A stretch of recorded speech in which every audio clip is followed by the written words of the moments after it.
Good evening, ladies and gentlemen. We are back with DBDLeague and another Scrim Night. Yeah, you might say, well, you just cancelled the grand final, didn't you? Or at least pushed it back because of the bugs. Yeah, that is true.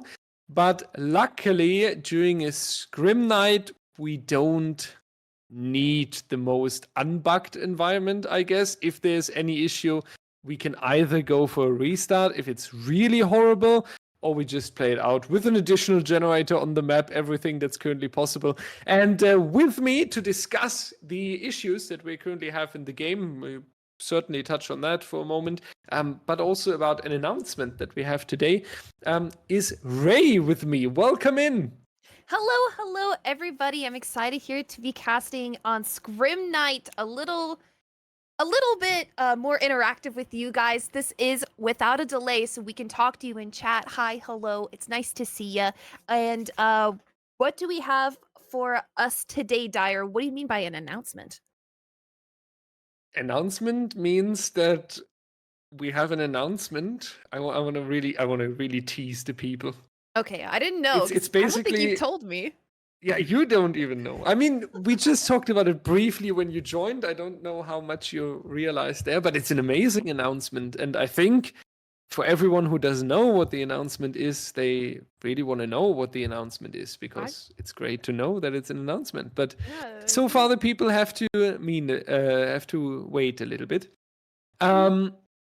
But Ray, one thing we can note down is that you're cursed when it comes to team names sounding very similar. Last time we had this, and we will have it today more than ever with Insomnia and Dysomnia playing against each other. We just couldn't put these two teams on different match days. We had to face them each other. Insomnia and Dysomnia. Ray, first question, have you ever seen one of these teams play so far? I actually have not. This is one of the few rare occasions where I haven't even heard of a teams. So this is going to be really interesting. Sometimes, I like to watch other leagues. I like to watch just games in general. Doesn't even matter, like, if I know who they are, if they've played sets that I liked, I do tend to tune in. But, these teams, they're completely fresh to me. So I don't have any expectations going in. I don't know if they have mains for either side. So this is really exciting. Yeah, Insomnia is coming back from last week. They have played before, so since I'm always here, I have seen them. But Dysomnia, just like you, never heard them, never seen them, not aware where they are coming from, how long they are in comp. Very interesting team, that's for sure. Otherwise, Savannah wouldn't have selected them for the community night. But it's definitely going to be very interesting, especially because we have with Insomnia a team that has shown really good potential last week. That's why they are allowed to come back just 7 days later, because we have seen the great preparation. They have shown us quite some potential, and that's why Insomnia is back here. Now we can find out a little bit how good is Insomnia with the second match already. And just if you just joined now, there's an announcement today. We cannot announce the announcement just yet, but what we can announce is that this announcement will be an announcement that deserves to be announced, and therefore it will be a very nice announcement during the announcements today. And that's going to be straight into the Blood Lodge. The Billy coming out here, John R. Buckle. Such a good name for a Billy, right? Like such a farmer.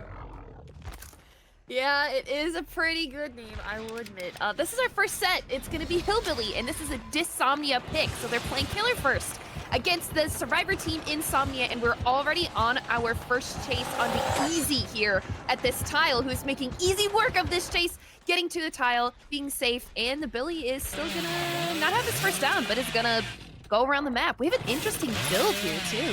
Hex Crowd Control. This is kind of like a light version of Bamboozle. The Survivor vaults a window, it's immediately blocked afterwards. We might see some use out of that, but we do have Ruin and Undying already regressing generators and they're not being worked on. And these Survivors are being a little bit wiggly, not getting down too early just yet. But are we gonna see some curves? Yes! That'll be the first down right there. He anti-wiggle the survivors. Very nice down, very nice curve, but the answer from the survivor team is already on the table. First generator being completed. Looked like a double up that they did there on the shack. We do have one survivor standing around, waiting and lurking for the potential rescue.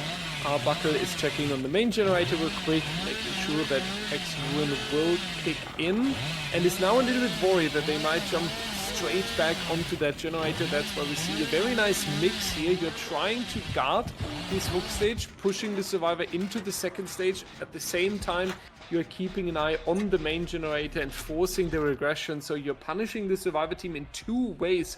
Samurai is still here behind these tires, so he hasn't touched the gen. He's not contributing to the efficiency of the survivor team at the moment, meaning that Arbuckle also gains some time here, and that effectively means, at least in my imagination, that this second stage is really going to come out for free. That is something you want to be very, very safe about. Sorry. Hillbilly's chainsaw is so loud. You want to be safe because you're not saving. You're not saving against a guy with a chainsaw. That is going to happen if he stays right in front. You're going to go second. And that survivor there was not really doing anything to help the gen progress. You need to trade hook progress for gen progress. And it didn't seem like too much was given for that, especially because we were able to push off Adam for a couple seconds. The save does happen when the Billy is across the map, however. So the tunnel out might be able to get away unless we catch up. We do find Renato here, who was the savior, but don't know where our tunnel out is. Oh, but we get a very nice curve right there. We see our tunnel out is hiding around Shack, stuck on this side of the map, running towards the killer. Maybe this is a huge mind game. You know, you could hide right next to the hook and he would have no idea. Probably thinks you're somewhere safe all the way across the map. Oh, 2 gens get done though, so that is really good, especially because their tunnel out does get away. That won't be the 3v1 too soon just yet. Strong gameplay so far by our Billy. John Arbuckle. I love this name for a Billy player. I don't know, I can imagine it in the newspaper. John Arbuckle was a lonely man, but he had his farm. You can even make songs with it. John Arbuckle had a farm. Okay, stop with that. We're commentating the game normally here. He does. Now, you just talked about hook stage trading, right? And gaining some time. This is definitely what the Survivor team did really well here. We are back on 2 minutes of hang time. We have all 4 survivors back in the map. So this was a task that the Survivor team did really, really well. They are also getting the reset off, at least on the Cheryl. Adam, in the meanwhile, is still facing the broken status effect, but Arbuckle forcing another survivor into the second stage here. He's really confident that the Survivor team will not be able to pop a significant amount of generators here, and it seems he even camps more. It's a unique strategy, we have to say that. Usually Billy players are far more aggressive than that, and one thing I'm afraid about, this generator is going to pop, and if they are teaming up, and if they are getting us into endgame, we might not look forward to a lot of stages here. I'm not sure. He is sitting on what I would say is a pretty okay 3-gen. One of the 3 in the 3-gen is actually main building, which has a window right there that can prevent chainsaws. I mean, this is normally a strategy you would see from other killers who want so high tier to get these downs quickly, but seeing a Billy doing this just like revving right in front of him is kind of reminiscent of old Billy gameplay. And even right here, he tries to confirm it, but the Claudette was sitting right there and she's gonna get the save. So all that time used, it's just like wasted. You didn't get the death confirmed, and this now has a ton of progress. So that's going to be really hard to defend when all 4 survivors are alive. We do have our tunnel out, one of our tunnel outs right here. So if we did get her out of the game, it would be a lot easier, but still, it's not for free. Like, you can get these generators broken. They're not the most tight 3-gen, and they are in really good spots where survivors can live for just even a few seconds longer. And we do get the down on Adam right here, but Adam is no mither as well. So he is choosing to slug, but, you know, it's okay. The teammates don't need to go pick him up because he can pick up himself. And we do have 2 other survivors who are out there. They are working on a generator right there. They might even get it done. And getting all the gens done in a Billy game is such a huge difference. A 4K1 versus a 4K0, big difference in Billy games. Oh, now and we're opening the door with our mind. Yeah, this is now the worry we had, because now you're getting just one more stage on this survivor, on Cheryl. You do chase Samurai also with 2 stages already, and the other survivors pretty much going out of the door. If you're not making a little bit of a speed run here on the other survivors, you need to go over towards Garafa and Easy here. Otherwise, we are just talking about 6 stages, and that's really not the greatest result for a Billy. We do see Adam now. This is the survivor you want to go for. You can even give up on Samurai if you secure the down and the hook stage onto Garafa, because that would be 3 additional stages, forcing it all the way onto 8. And that is a decent result. Maybe not the ideal result you were looking for, but with 8 stages, you can definitely be very happy. Also, Xylfin, thank you so much for your Prime subscription supporting DBDL. Alice, thank you earlier for your sub as well. And who's that? Direwolf DBD, thank you so much for 37 consecutive months. That's a lot of support right there. Oh yeah, thanks Direwolf for your for your sub. Wow, thank you for subbing for that long and supporting.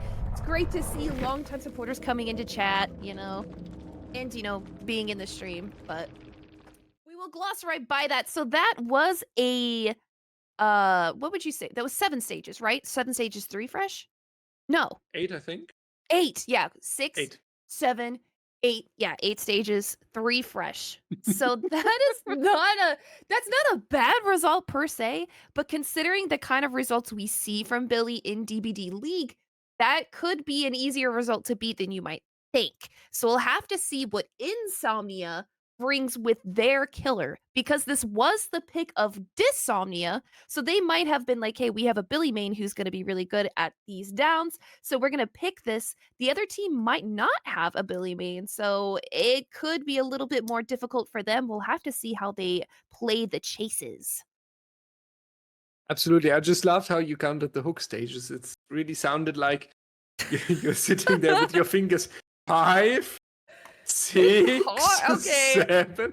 There's a golden rule of streaming. You don't do math well live. It's hard. I have to be extra sure. I got to bring out the fingers. I got to count all in my head out loud. It's way easier that way, and you're less inclined to be wrong.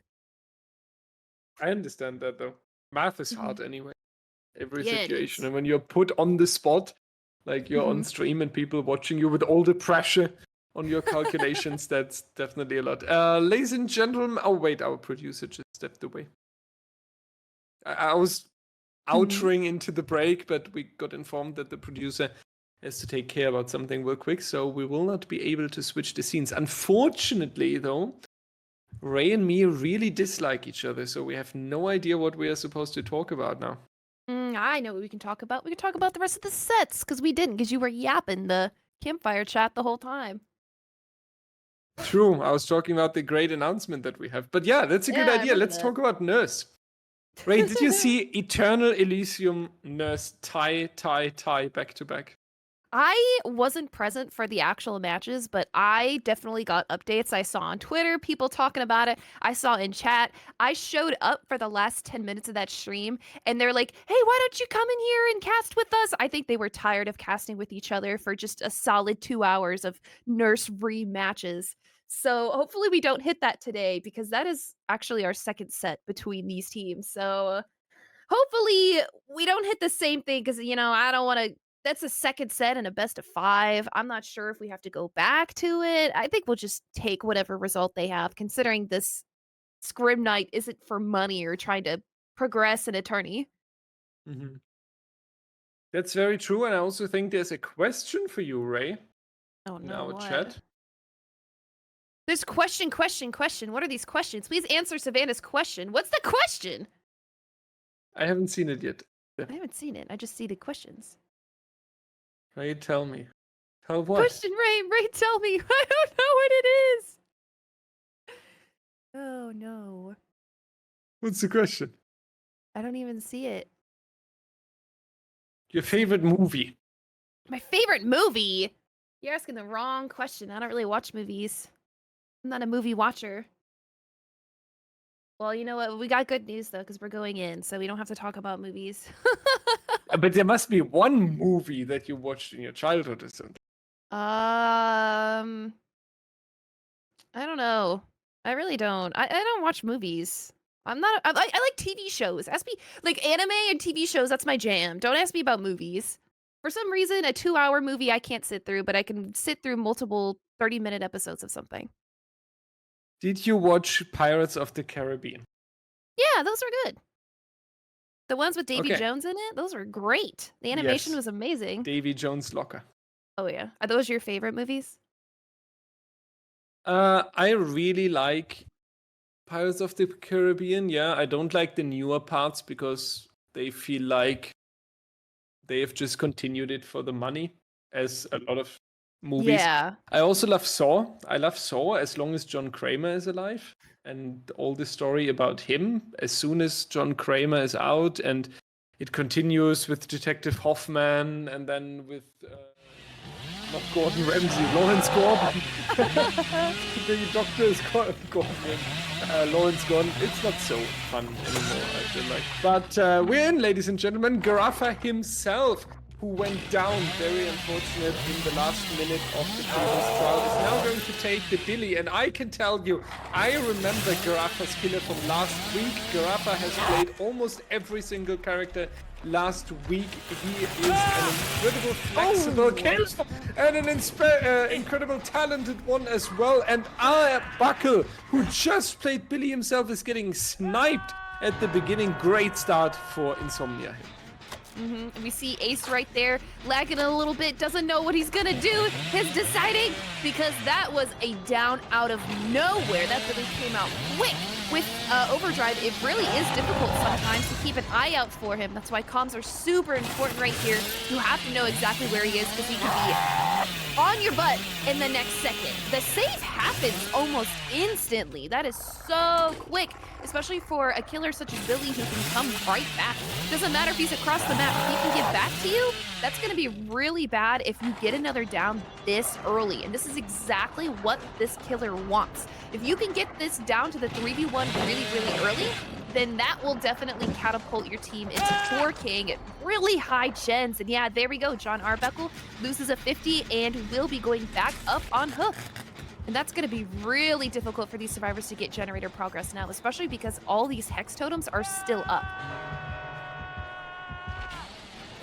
And now we are going to see this, what we're talking about, this aggressive Billy gameplay. Not standing next to the Hook and trying to defend Hook and Generator just for free. Instead, Garafa taking much more risk and also applying much more pressure on the survivor team. And this is really making the difference. 2 stages already. The next survivor is going down, and now we're going for the slug, knowing that we have one survivor rotating around behind the fun bus already. Garafa really looking dangerous here, and he might be able, with the rotation, to go for the full elimination. Meanwhile, the survivor team will be busy picking up the slug survivor. So the generator pressure is going down towards 0 almost, and that's a very incredible achievement, especially on 4 gens remaining. Forcing the 3v1 so incredibly early. One more generator in the distance. That is the only one the survivor team could work on at the moment. Still expecting that a survivor is nearby. We are now going to pick up the slugged survivor, which is almost a little bit late, because our Billy will now be able to go back towards the slugged survivor, spotting either Jake or Ace, and when they are leaving the environment here. So Garafa looking very dangerous, and the survivor team will need a very long chase now.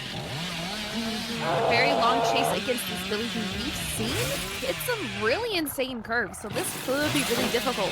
Billy is not an easy killer to loop, especially in this day and age. You see it right there, goes for an insane curve. This killer knows his way around this saw and is deciding to not even pick up Jake. He wants to go for more. You could 4K3 hypothetically at this point, and I think Ace knows that as well. He just loops right onto the Billy, is going to be taking that down. We don't know where Jonah is, except the Billy does have an idea. We did see him doing a little bit of gen progress here at Shack. Yes, here we are. The huge problem here now is that we still have crowd control up as well. So if Jonah vaulted that window, it would have been blocked. Except he just throws Shaq. Does get on the correct side. Oh, goes for an insane curve as well. Yeah! This Billy knows what he is doing. It is going to be able to get this 4K at 3 gens. I don't... So, Unbreakable allowed? I don't think so.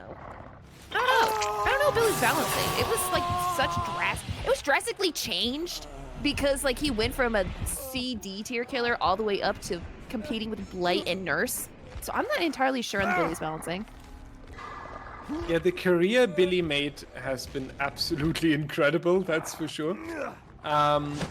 I would need to wait. Let me make sure that I'm not talking something. Yeah, Savannah. But Unbreakable should be banned. Yeah, it is banned. It's not allowed. Okay.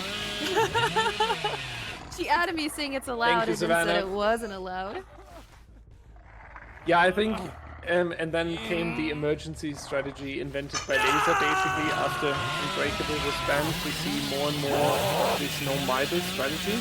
But what Garafa has done here is definitely out of this world. Just casually getting a 4K on 3 generators remaining and making it look so easy. Therefore, we're going to watch our survivors be a little bit on the hook. And we talked about the Nurse, but let's talk about set number 3 that we will see later. We are now a little bit ahead of what we're going to have next. Nurse on Cold Tower is ahead of us, and then afterwards the Doctor. Ray, I love Doctor in comps because you cannot only go for the M1 mind games against, for example, the Demogorgon, one of the weaker killers. You have to find some good pathing. It's about good timing and about body blocks being taken, and that's what makes the Doctor so interesting to me. Yeah, I'm not a huge fan of Doctor, to be honest. I find it like nowadays that a lot of teams have figured out like the plays for Doctor. It's very rare you ever gonna see like a 4K from a Doctor. It's usually just like a 6 stage, maybe like an 8 or 9 stage if you're lucky. So we'll have to see how these teams play it out. It could be interesting, but my hopes are not very high for Doctor. He's probably one of my least favorites to watch nowadays. We do have Oni next after that though, and Oni sets are pretty fun. And since we play all the 5 sets, the past ones that I've seen, we play all 5. So we're gonna definitely be seeing some Oni plays. I really hope we have some really good Oni players on each side who go for some insane flicks, some slugging, some death. I know that we had Billy players, and I tend to see Billy players also play Oni. It's kind of the same thing, you go in your power and you're fast and you have an insta down. So maybe we'll be seeing more of those Billy players playing Oni as well. We could see some really good dashes. Hopefully. Oni needs to have a turning point. An Oni set needs to have this surprise moment, this unexpected turn where you are watching the game at the beginning and you think, oh, wow, this is a very strong survivor team. The Oni is getting juiced. How is he supposed to even get a stage before the final generator is going to pop? And then out of nowhere, first power, nice flick around main building. Something like this. The person in chat is asking if you like Schinken. I don't know what that is. It's like bacon in good in a German version. Bacon, but good. I mean, yeah, sure. Yes. Good bacon. Yeah, not like I'll take any it. Yeah. Bacon you can get. The German bacon. She likes it. Okay. She's Germanized. Yeah, okay. I like food in general, so like there's very little stuff I don't like. Yeah, I thought that was gonna be like a word play. I had no idea what that was. How do you say it again? Schinken. Schinken. I thought it was gonna be something with chicken. Yeah, no, I have no idea what it is. Oh, no, God. Chicken would be Hühnchen. Hühnchen. Like that? Almost. Okay. You sounded a little bit Chinese, but oh, God. I don't know. Listen. I tried learning other languages before, but, if you try to learn Spanish and then you also try to learn French, the words are similar, so you get them mixed up and you don't learn either. You're just stuck in this limbo where you're like, well, now I just give up. Actor, my favorite author is Lessing. Gotthold Ephraim Lessing. He was alive 1770. And he wrote some of the best books in the German literature history. I was going to ask, why are there so many Germans in chat? Especially because this is broadcasted in English. They just gathered as the Schinken army They tonight. heard your accent and they said, I'm watching that. Oh, Bockwurst with Senf in a Brötchen. I love this. We can host German. I mean, there was a German tournament once, like 3 years ago. Blueberry and me hosted one tournament in German as a test run, basically. But it was not really. It felt very bad. And also the perk names in German, they are so weird. Like the translations they took. Oh. I don't know. They just took very ugly words for something. Yeah, that's like when you have Germany is known for is ugly words. It's like in. Okay, Ray. Sorry. Okay. Continue with your thought. No, but like imagine in English you have the word awesome or gorgeous, something like this, like a very nice word, and then they translated it, and what you now have is good. So they had very beautiful perk names in English, and I think they simply used Google Translator. So they selected very easy German words, but not at all what they could have chosen, because there are so many more beautiful German words with a special meaning that carry some sense, etc. And they just literally selected good, bad, nice. That's funny.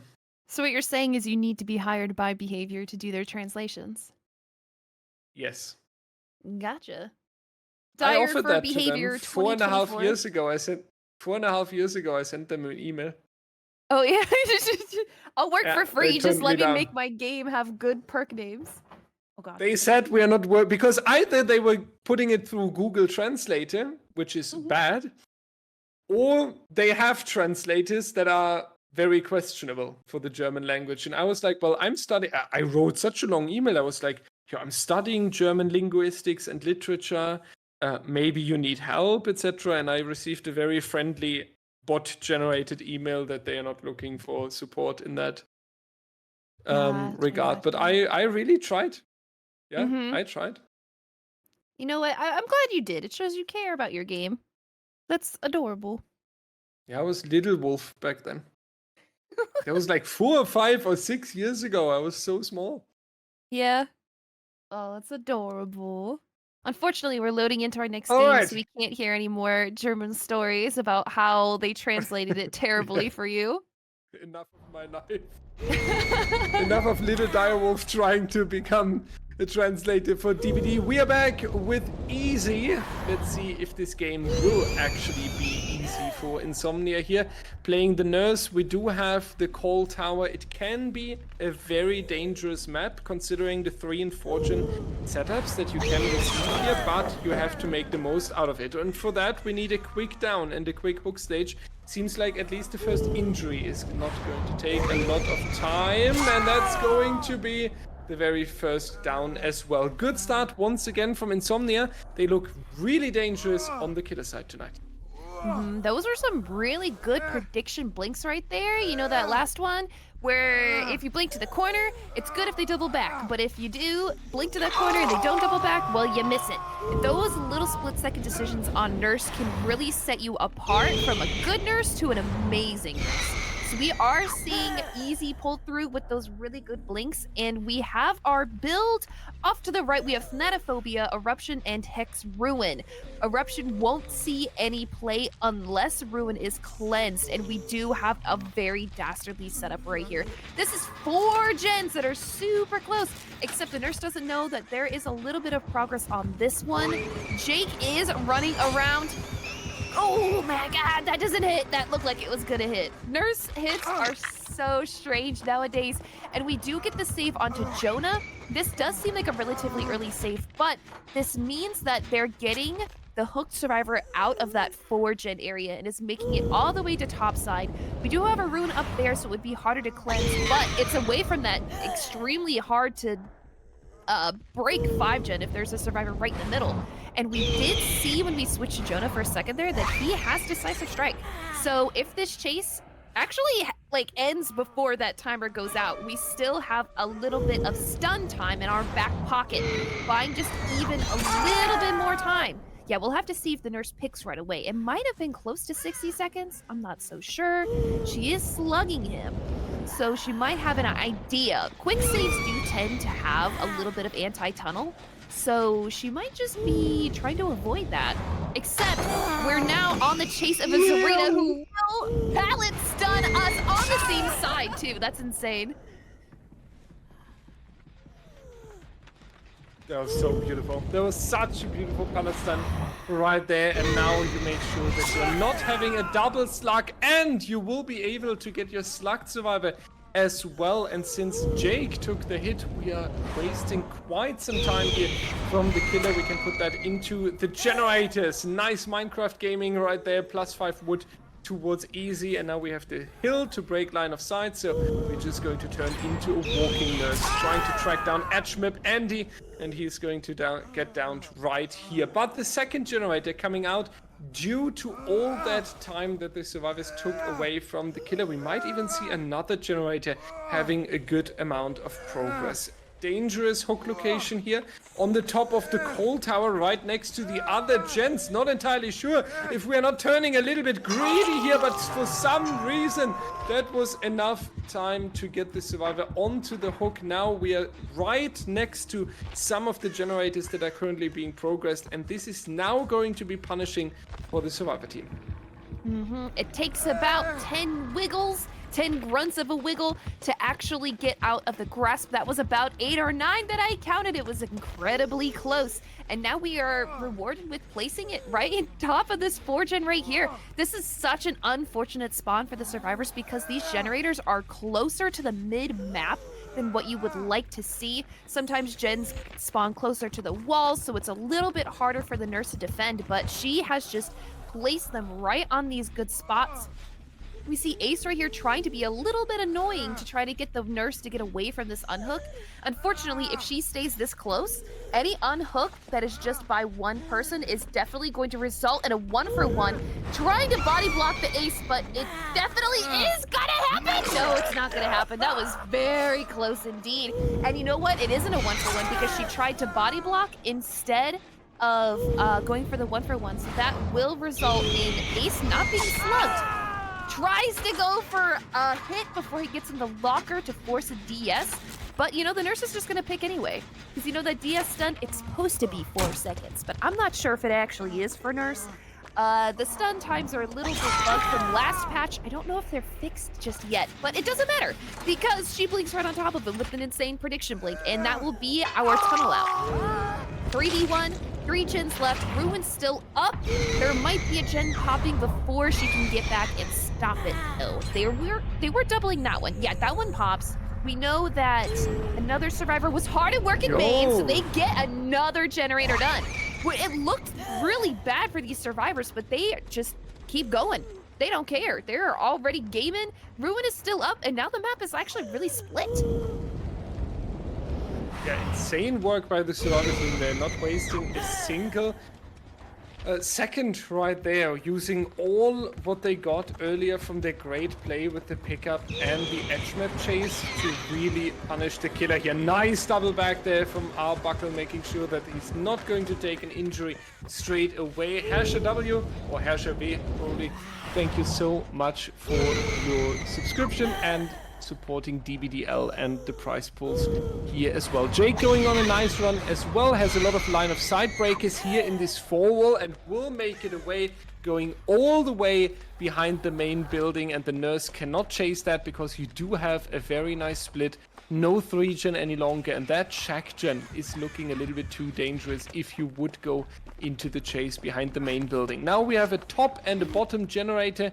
We can really nicely split these gens. You don't even necessarily need to take care of the Hex Ruin if you're communicating this well, and whenever the nurse is rotating towards the bottom side, you just leave the generator early enough. So I don't think it's that needed to go for this Hex Totem. Zarina once again showing us a nice double blink, being really unpredictable here and not taking an injury just yet. It's going to be interesting if Ace is going to receive a heal, or if the survivors keep pressuring the generators in the current state, and the answer is Ace will take a little bit of risk here on the bottom side. The other two survivors potentially doubling up, and for the fact that he's injured, he's going for a really nice run here. The shack is his, but then he's waiting in the pallet, and unfortunately the nurse saw that coming and will just go for a quick down. Arbuckle walking over to the generator over here, 25% on that, and Relax is already far away, nowhere to be found. 40% now on the generator here. Arbuckle expecting the nurse to come up to the top side, wants to stay hidden, but leaves the generator a little bit too late, so we will go into the next chase. Will it be the third nice double back in a row, throwing these nurse off? The answer is yes. He does serve the juice one more time. It's turning a little bit into a private 1v1 between John Arbuckle, and apparently not so easy when we're talking about hitting the Zarina, at least. Going back towards the gens on the bottom side again. It's surprising for me, Ray, maybe a little bit touching on the strategy here. It's surprising to me that they touched this mid generator. Yeah, maybe, I don't know, try to get the attention of the nurse a little bit. Hey man, I'm gonna do the middle generator if you're not careful. But that will be a tag onto Jake. They're not healing just yet. They might be trying to just brute force this out, but they don't really have a lot of... Okay, they do have half this generator over here, and that is pretty good. But Ruin is still up, so even the nurse's presence is enough to be a little bit scared. And she does get on hot on the trail of Ace. If this nurse can slug Ace and then go back for the Zarina, we might be seeing... Oh, yeah, there we go. Oh, he does have Unbreakable still, I believe. He hasn't been able to use it. So this is fine. Like, Zarina's going to stick this generator. Nurse is going to be able to get back up there. Is it in time to stop the gen? It definitely is looking like it. We got 2 stacks of Thanatophobia. She is there to indeed stop it. Otherwise, Zarina looks like she's... Oh, no! Is it going to be in time? Oh, it's in time! What is this tile? That's a new tile. That's terrible. Oh my god. I mean, it's a nurse, so it doesn't matter, but oh my god. I haven't played on way these worse new tiles on Macmillan. You should load into a game later. Oh my god, There's a filler palette now. You know these Macmillan filler pallets in the midsection where you have a couple of boxes, and usually the loop was like, let's say, 8 to 10 meters? Yeah, just the regular fillers. They turned that into... they turned that into triple length now. So like there's a pallet now in these but they basically stapled like boxes together that you have a loop distance now that is literally 30 meters. Like if you were a trapper, you were there forever. That's rough. What the heck? Yeah, like this eye loop that we have down here, this eye loop next to Shack with literally double length. What are they doing? This is the new tile. What the heck? Dude, we didn't want like safer tiles. We just wanted more playable ones. We just wanted no dead zones. I think the nurse knows this guy is my beer. Yeah, that's crazy. Did he use his Unbreakable? Why isn't he standing up? I think so. The problem is that there's no way to tell if he uses an Unbreakable, because it's gonna light up no matter what, because it makes you recover faster. So I guess maybe he used it. I'm not sure. I mean, he has Deli up, but I think the nurse knows that, because he was the person going for the unhooks. Yeah, I think she can tell. That's why she's avoiding him. Yep, they're not, okay, so like in chat, if you guys are asking, the reason that she's not hooking him is because she has deduced that this survivor has Deliverance, and when you have Deliverance, you can save yourself. And she doesn't want Ace to like save his teammates. She doesn't want him to basically like actually get anything more out of this game. This is a 4K0. She doesn't want him to actually have anything. So we're just waiting here, waiting for the survivors to die. They're struggling on Hook, so this is taking a lot longer than necessary. But, yeah, if you hook a Deli survivor while everybody else is dead on Hook, that means that they can't Kobe, right? You don't get a Kobe chance, and that concludes Deliverance that gives you the 100%. So she's just waiting to Hook until everybody in the game is already gone. I'm surprised if she doesn't pick him, actually. Yeah, she needs to be a little bit careful with the hatch here, that she's not moving too far away. We do see a very nice moonwalk over there as well. But that was a nice game from the Nurse, especially getting it towards, basically towards this 4K5. 4K on 5 gens done, is what I mean. Not letting any survivor escape here. I do feel like the survivor team could have gotten a little bit more, especially considering the mid game.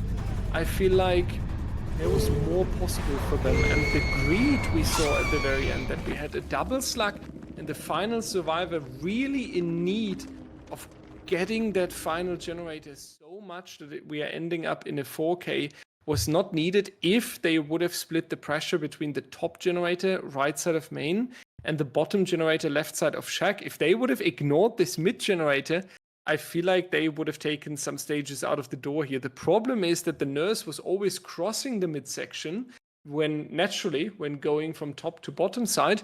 And there was your generator that you fixed all of a sudden. So I think there was a little bit of a misconception on the survivor side. Guys, do you have any questions since we are on no delay? Do you want to know anything about the grand final, about the announcement, about the grand final casters? The grand final casters that are still not revealed. Do you want to know anything about the comp alliance that DBDL joined and announced 2 days ago? What questions do you have? Questions about the announcement? No, don't ask about the announcement. Don't ask.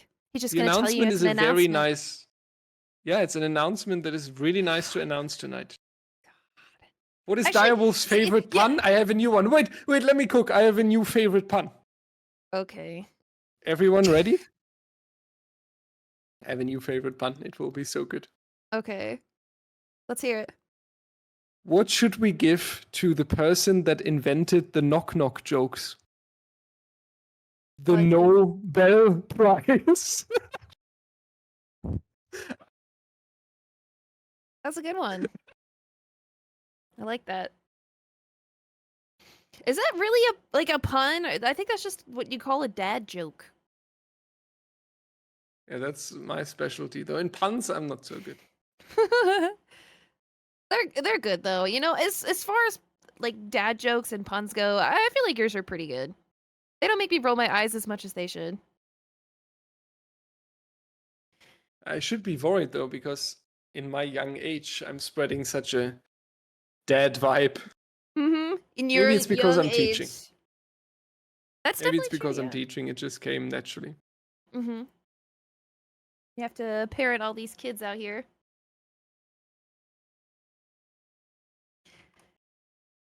Hi, chat. How you doing? What's up? What's up? We came to see your bold-faced lie. Yeah, right. Yeah, right. You already know my expression. You can hear it in my voice. Do you guys have any questions? Anything about comp? Anything in general? I saw somebody like actually ask, like, they were just incredulous that the hatch spawned exactly where it was. We have offerings that we have to play. We know hatch is gonna spawn there. That's my favorite anime. It changes a lot, but I currently watched Mob Psycho and I really like that one. Growing up, it was definitely Full Metal Alchemist Brotherhood, though. How many hours do you need to join? How many hours? It's not about hours per se, as it is just about like showcasing your skill.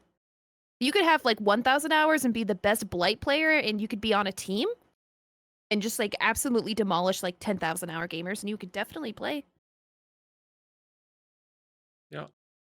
It really depends on how you spend your playtime, right? If you from the beginning have friends that get you into DBD, explain you everything, practice chases with you, for example, in private games, then you definitely have 100 hours and might be already pretty decent. While when you figure out everything yourself, as a beginner at the moment, I feel like when you have all these killers that you need to learn with their power and their counterplay, like you will spend 1,000 hours to understand the basics probably. So it's, yeah, really, if Plague wasn't missing a toe, would she be 4.8? Yes. Yes, she would be. Win condition, Ray. Outing this nurse. How do you feel about this? Garaffa, Cyberai, Samurai, and Easy on the survivor side. They need an out. They missed a skill check, so I don't know. I was just about to say the same. But what we need is a good early game, right? A good first chase here, and then definitely quite some progress into the first generator. They need to have just a little bit longer of a chase. We do have a survivor who is hit that has overcome. So regardless if you're a good nurse, that's still harder to deal with because you just have to make up that distance. And this Jake, when you play nurse sets, there's sometimes you just have to accept the nurse is gonna kill you. Doesn't matter how good of a looper, if you're out in the open like that, you're probably gonna die. So what the Jake did is he took the chase very far away from the other side of the map where it wasn't corrupted gens, so the team could possibly try to get some work done. We do have this generator right here that's being worked on by Nia. We saw one being worked on by the Bernardo, and we have Jake, who is dead at the top, and Claudette, who is stealthing for the safe. She is the Deliverance survivor. She has Sprint Burst. She has Babysitter. She has Unbreakable. She's got the whole deal. So what we're going to see is if this nurse decides to pressure survivors off the gens or she decides to stick near the hook. If she sticks near the hook, then they can't save. But if she pressures the gens, they can't do the gens. So we do see a gen come out, though. That's exactly what you need. You need to get a lot of gen progress to try to prevent what is probably going to be the 3v1, because it seems like this nurse is sticking near the hook a little bit, holding this blink a little bit. We have John Arbuckle back on the killer, who was our Billy player as well. We don't see Claudette coming in for the save, but that timer is not looking low just yet. So the survivors are going to trade hook progress for generator progress. He is sitting right there on that gen, which is definitely looking like it's going to pop. So that's going to be 2 gens for just 1 stage. If the Claudette comes in last second, which she does. And it's not even a 1-for-1 either. So she is definitely just going to take 1 hit and she's going to be fine. And, you know, the Jake gets away. And that's now going to be a little bit of hectic here for the nurse, because we are talking about 0 stages so far. And if there's any point where you can still take back the pressure and can still go for a little bit of a comeback, then it's this Jake right here. You need a down right here, and then you need to throw. Basically, you almost need to slug even. Cyber is now going down onto the floor here, 70% on Garaffa. Let's see if we can get a little bit more pressure. The next chase definitely needs to be much faster than that. Samurai is Samurai easy, and Garaffa will have a very easy time splitting the pressure here. We see 75 on that one gen, 50% over here. They're looking so strong at the moment and making such a good impression here that John Arbuckle really going to face a difficult time. Next one onto Garaffa. We can feel this pressure now, right? We can feel a little bit of impatience coming out as well. You really know that you need this injury. You know that you need the downs. Cyber here going into the pickup as well. So we are still on 0 hook stages so far. Eruption not really able to make a big deal. Hex Ruin not really coming in clutch, since the survivors are not so forced to go for the resets or the hook stages. Ray, how do you turn a game like this? Well, I mean, we do technically have 1 stage. It's just, you know, the spectator mode being buggy again. That happened last game as well. It said we had 0 stages. But in this situation like this, the survivors, this is an impeccable way to play a nurse game. This is exactly what you want to do. Except we don't want to go down right there. The nurse can capitalize on chase mistakes like that. This is a good spot a turning point. However, these gens do have a lot of progress on them. So if she can pressure them off of it, that could get it to regress because Hex Ruin is still up. Yep, we have one gen done, and that was right on the hook. So that was really good from Claudette. However, she has to be careful not to go down. She does take a tag. She has a Sloppy Butcher tag, which is not full Sloppy Butcher. It just makes it so healing takes a lot longer. And another generator gets done, and that was on the same side that the nurse put the hook on. This is really looking rough. Unless she's able to just 4-man slug chase everybody here, it really is looking like this is not gonna be the W. Yeah, this is really rough. And this is also something that not only affects this one set point that we are currently deciding about, this is also going to be a little bit of a difficulty for your self-esteem as a killer, I'm afraid, because Arbuckle was coming out as the Billy, really didn't have the strongest game, was getting 6 stages or 8 stages, and the Survivor team looking really strong. Now we are talking about playing the Nurse, and you have 0 stages on 4 generators, so it's not only about this specific trial here, it's in general. Who is the dominant part, and how much is the killer allowed to put as pressure on the Survivor team? There's the end game with just 1 stage so far. I don't think that the Survivor team will care at all about Samurai. They are just going to leave the Survivor. Cyber and Garafa are having 1 stage as well, so that's a bugged. Is it a bugged hut in there? Because I was wondering about this 1 stage. It didn't really seem senseful. I think whenever the This is also a new bug that we just discovered. Yes. It's whenever you can see it. Like if the killer hooks and we're watching from the killer's POV, it'll tick it up. But if the hook happens while we're on a Survivor POV, it's not happening. You can see right there. You can see the stages on the Survivors. We have, well, it's gonna be 3, 4, 5 stages on 3 separate. But that's just, yeah, it's just a bug from the spectator POV again. You can see it looks like she only has 1 stage on hers. Still rough though, even 5. Yeah, that's definitely really rough. It's just, the game went so well for the serves. They played it pretty well. Like if you write your strategy for playing against a nurse on a piece of paper, they played it almost exactly like that. They had everything going for them. The only change that would have been better is that first person had decisive strike, but the nurse thought they did. I believe she thought they did because they slugged the Jake.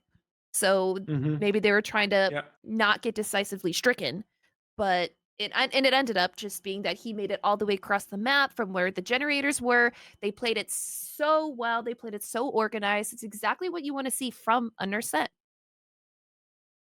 Absolutely. Perfect efficiency. Insomnia looking really, really dangerous. And they will stay on the Survivor side. We will find out about the Doctor set. Will Insomnia on the Survivor side be so efficient and strong again, or will it be Arbuckle who stays on the killer side and playing the Doctor? Will he take a little bit of a revenge here? We will find out in just a moment. We are hopping on a short break for this one, and we are coming back in just a moment. Hello everyone and welcome back. Good to see you with the Doctor. But first I would like to answer one very interesting question that someone had towards us. It was about the reaction that we received for announcing the Comp Alliance, and it was overwhelmingly positive. A lot of people have said that they are very glad that we are taking this step and that we are making sure that DVD Comp will be even more professional, even more sportsmanlike, so a lot of people were really hyped about it. On the other hand, there were a few concerns that it might be a little bit too hard and that it turns into a no-fun zone. But we were able to make sure that these, let's say, concerns are not leading into overreaction, because it is certainly not our goal to make it a no-fun zone. You can still banter. We know that every competitive play in an online game also involves a little bit of shit-talking and memes and everything like that. No one wants to really, cancel that or prevent this from happening. We're really looking forward to the big cases and just making sure that with these guidelines you will not behave very bad and you will not behave like an absolute anti in the end game chat of a tournament. So not, for example, saying easy win, you noob or something like that. It's not going to be tolerated, and we want to put higher penalties for that. And honestly, when we are looking on DBDL Season 9 or the Winter Circuit or anything there is nothing that would receive a punishment. So no one needs to be worried that they are getting warnings left and right now. In best case, we will never need this guideline. And if you just play normal competitive DBD, and if you're just saying hi to your opponent, and afterwards you say GG and you play your normal competitive match, you will never ever receive a warning, and you will not even be close to being on the radar of the comp alliance. So it is really for the big missteps, and even then, most of the offenses are 1 warning and you can collect 5. So until you really get in trouble, you must be a very bad person. And we feel like you would have been out of comp then anyway. So yeah, a little bit of overreaction, a little bit of concern, but definitely not too bad. Is there any punishment at the moment for saying horrible stuff in the endgame chat? In the tournament game, yeah, of course. Now with the comp alliance, even more, but even with our sportsmanship conduct before, if you said very horrible things, you would be instant suspended, maybe even permanently banned, depending on how severe the thing is that you are going to drop there. We also think it's not so hard to say GG to your opponent, because we are doing it everywhere else in football. You're having shake hands and everything, so it's really not much to ask for GG after you play the game together. But now on to the Survivor team. Ray is back, I believe. We do see Samurai being pushed into the second hook stage. Meanwhile, a lot of generators being progressed again. I feel like Insomnia is playing with 7 survivors. Their gen efficiency and their strategy on planning the objectives, getting the pressure in, it's just so overwhelmingly nice to watch. Insomnia is literally grinding.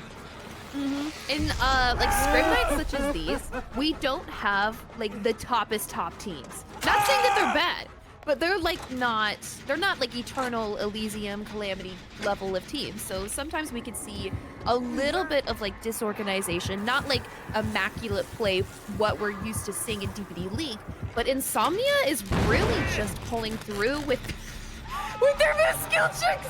No! Oh god, you should have turned. That was comedic timing at its finest. But they're playing just incredibly well. They know what they're doing. It seems like they have the strats all figured out. Like another generator popping there for the fact that the Doctor was camping a little bit. We did get a little bit of chase. Unfortunately, our first hook didn't have a Scourge hook paint resonance. Could make or break a lot of stuff. And we are back on the chase of a survivor who was hooked first. He is not pain resonanced yet, but the survivors are doing a really good job. Now we're down to just 1 generator left, no tunnel out, not really a whole lot of other hookings to be happening. This is Doctor. He is a low tier killer, so this is not out of this world to expect. He will probably not 4K. We don't really see Doctor 4Ks in DBDLeague, even though we have super restrictive balancing for the survivors and the killers can bring almost anything that they want, but that's just kind of how it has to go. Actually, he went to struggle because of the hook stage thing. I was really confused. He's actually dead. Never mind. That's insane. I thought he just, you know, went to the first hook. I hate this bug, dude. This is gonna be the death of me. Yeah, this is really horrible when you are casting. I 100% agree with you. It's not really great, and it makes things very unnecessary difficult, I would even say. So you need to constantly keep track of that. But Samurai is eliminated. That turns the game for the survivor team significantly more difficult. On the other hand, you only have 1 more generator to go. You're forcing the grab here, so we are going to waste a little bit of time. Let's check on the other survivors. They are on 60% already, and they are doubling up. And since we are all the way behind the main building, they might be able to get this if they keep an eye on the pain res. Giraffa is also already setting up for the quick rescue, so the killer will be further pressured by having the survivor that is currently on the hook instantly back into the game. I love this organization from Insomnia. I know that you haven't seen them last week, Ray, but they seem even stronger than they were last week. We invited them back because they were efficient, they were great, they were organized. But it seems like since last week, since they played here on this stage, they made another jump. That's what you love to see. That's why this Scrim Night showcasings are so exciting, because now we can actually give a stage to these players who are really dedicated to comp, learning the strategies, learning the ins and outs, and it seems like they are shining with it. They are playing so very well. The save happens onto Dwight, and now those two survivors are back in the game and are possibly doing that generator. Even right now, this pathing from Nancy, what she's doing, she's using the loops available to her and trying to get away from that generator at the same time. That's what you want to see in comp. You want to see the max decisions that is happening from them. Will she be making this pallet? Yes, she does! And then the generator pops. She's very far away. The doctor chasing this survivor is the prime target, however, because she is the survivor worth the most stages, and we do have Noed right here. No body blockings could happen. But now we have those two survivors who are most likely going up onto an exit gate, and they're gonna just take this lead. Yep, right there. You could just write this strategy on a piece of paper, like I said earlier, and they are playing it so very well to the T. However, this result for Doctor is nothing to scoff at either. They played very well because this was a 6, 7, 8 stage game with 4 freshes. That's going to be difficult to beat. Absolutely. That was a fantastic game. 8 stages on a Doctor definitely also sounds very different to 8 stages on Billy, for example.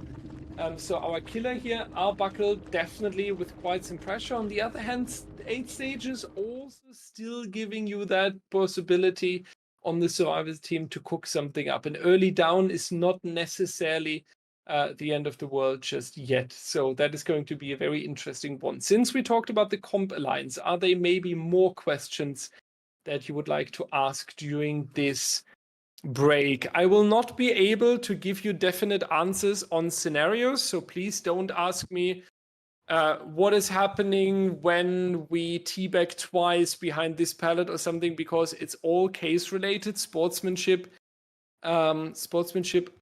cases will always be a little bit of interpretation and referee decision making, so that's for sure not possible. Whose idea was the alliance? If I recall correctly, Hens has made a tweet, and he was like, he wishes that there would be more cooperation between the organizations making professional DBD. And then I reached out to Hens after seeing this tweet, and I told him, what do you have in mind? And we were talking a little bit, and then we came to, I would say, together towards the Comp Alliance idea. I created a Discord where we invited 4 organizations. I made a draft of the conduct you see now, and then we were making a meeting and we were talking about the draft. So I would say the initial idea came from Hens, and then it was a little bit of a self-dynamic process of me setting up the server, writing the conduct, then DBDL working on the conduct, Savannah and me looking over it, and then we brought that into a meeting, and then we fine-tuned it, and now we are saying, are there plans for a big league with all orgs combined, or is it just like an overarching org? No, DBDL will be DBDL. There will be no tournament with a bigger organization, and DBDL will not format differently. DBDL will not join anyone. DBDL will not take anyone under the roof. Not happening. DBDL is DBDL. Mm-hmm. It seems like a lot of work just to have more than one organization work together. Unnecessary too, because we already have the manpower to man our own stuff, you know? So bringing in another organization just seems to bog it down, I guess? Too many people. Too many cooks in the kitchen. Yeah, I feel like also DBDL doesn't need it at the moment. DBDL is running really smooth. Our baby has grown a lot. The staff team is very experienced. Our viewers are very nice and supportive. The teams know what they've... I don't see the advantage even for DBDL if we would cooperate with any other organization at the moment. No. You guys got it all Um, figured out. Is Tremor banned from other leagues now? No. The Comp Alliance started to police competitive DBD in our orgs on 15th of July. Any case before that is still individual judgment by the leagues. For DBDL, I can tell you for sure that X9, or at least the involved players in that forfeit, will not be here for a long time. That was something that Hens and V1 Virtual Reality, they did a stream and they talked about a lot of stuff that had to do with this Comp Alliance as well. And they said that previous bans won't be grandfathered in. Yeah, and I can tell you that DBDL, if we would have made the condition that DBDL has to get rid of all existing ban cases at the moment, we would have not joined it. Because we have an entire community management team, Savannah, Oksana, and they are making a lot of digging into evidence. They are being bombed with problems, and they are making very careful decisions to keep the community safe. And we stand behind these decisions to keep our server and the community safe. So giving up on all the bans we have at the moment was not an option at all. And I also feel like we have no right to go to other leagues and say, if you want to join the alliance, then copy paste the DBDL bans. Because, for example, a case like Tremor was really DBDL individual. It was a decision that we took, and there was no rule beforehand that would tell Tremor, well, if you forfeit in DBDL, you will be banned everywhere else. So maybe Tremor would have decided differently if they would have known that their forfeit is getting them out of OTF, COTF, Enhanced Tournament, and they wouldn't have done it. So I feel like, by fairness, you cannot punish a team only with a forfeit in DBDL and a ban in DBDL, and then afterwards you tell them, yeah, well, now you're banned everywhere, when it was not in the original knowledge of the team. So taking any bans before July 15th was not an option in one or the other way. So that's why we are just starting now. And now we are also starting our Doctor Scrim with Garaffa again. Very dangerous killer. Save the best for last, Ray. One of my favorite perks on these M1 killers, turning them into an absolute dangerous monster. I love to see this perk being played. And it's in conjunction with Rapid Brutality, two really good chase perks. It's so funny to see these lower tier killers, instead of just going for like the 4 slowdowns that you might encounter in public games. Oh no, this killer's running 4 slowdowns, they're so sweaty. Instead, where you have Chase Doctor, who's sacrificing 2 slots to go for just chase, which is really telling. And it's really interesting to see it, because last game we had a safety net perk. We had Hex, No One Escapes Death. And that didn't actually give us anything too much, except maybe the threat of having it up made it so they weren't able to save the teammate who did die on hook. But here we have a more aggressive mid-game, because this result that they have to try to beat is kind of difficult, but you know, we're meeting it right where we need it, because this first down happened before a generator even popped. We got 2 stacks to save. We've got Rapid Brutality. We used our Pain Resonance first. That could be really, really huge in preventing the first generator from popping. And here we are now. We're just shocking everybody who's just running around. They're not sitting on gens. So this hook progress is not being traded for generator progress. So that could be really difficult for these survivors to catch up, because they're not getting the progress that they needed. Yeah, and this is now going to backfire onto them, because we have the second hook stage onto the survivor. Nice shock there, preventing the unhook from happening. Garaffa really shining with his Doctor here. Perfect. The survivor moved away from the gens, trying to go for the unhook. That didn't happen. Now you're putting more pressure up. 30 seconds until the elimination is coming through, and you're wasting so much time. The survivors also went into the reset up there, and Zarina's rotating in. Ray, no one is working on a generator right now. Dysomnia needs some sleep. Oh god, yeah, and here we are. We have 2 survivors who should be working on gens, but they are instead coming in for the save that makes it it's not a 1-for-1, but guess what? Now everybody's injured. We've got multiple stacks of save, we've got Rapid Brutality, and we just have to try to live. the survivors can't even take body block hits because if they do, they go down, and that could put them even in a worse situation. Because even though Doctor is a low-tier killer, he's not the worst. He still can get these chases. He has slight anti-loop, and there it is. That is the death onto Jake. They have no generator progress. They have some generator progress, but that is a death at high gens for Doctor. So this is not the kind of scenario you want to be in. Yeah, this is very difficult now for our survivors. 3 injuries, 1 survivor removed from the trial. You're basically fighting against the pressure of the killer here. Graffa with another shock will reveal more locations, and we do have the survivor over here that will be a little bit of distance, but this is not the strongest pallet against a Doctor at all. Nice couple of shocks here and a nice backflip afterwards as well. But that's going to be a very quick down. The safety best for last is best to 1 token. Probably good news for the survivor team, considering how strong Graffa is getting at the moment. Arbuckle and C, though, they need a plan. They need a long mid-game chase, and what we need even more than that is pressure on the gens, Ray. No one is sitting on a gen. Help! Yeah, unfortunately, you are keeping these teams alive. You're keeping your survivors alive. You're saving them from hook, but like nothing is progressing in the game. It doesn't matter if you were able to live for longer. It means you need to do gens. Like you can keep the killer busy, but you need to sit on a motor. You need to hold M1, and that is not really what we're seeing right now. The save happened relatively quickly instead of just letting that guy sit on hook while you sit on gens. They just went for the save really immediately. And now we're on the chase of John Arbuckle, the survivor who isn't injured. So this will take a little bit longer, please. We need a little bit longer of a chase.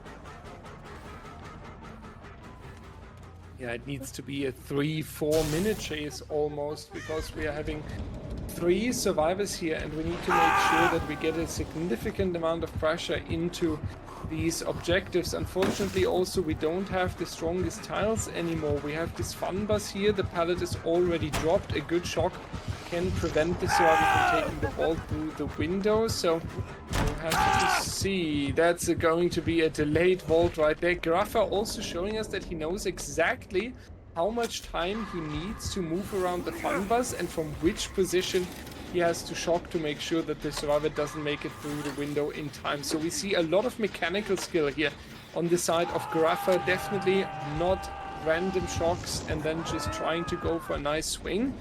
Really nice planning, really nice strategy. Next down coming out as well, and that's not looking too good. Zarina will be relatively easy to locate because she's injured as well. Ray, I think that might be a 4K on 3 gens remaining.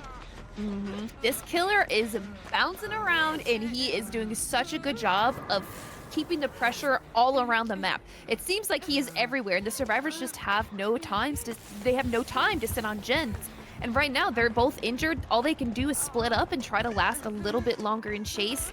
Zarina trying to bait him away from the hook, but he does not take it, and he's going right back. They're playing so very well this game.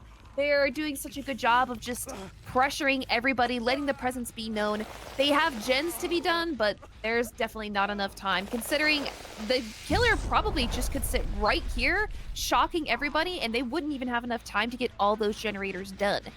Like, there's Zarina over here, just pressuring it, and he also goes to struggle. They're not even close together where they can get to a position to heal and get the save safely.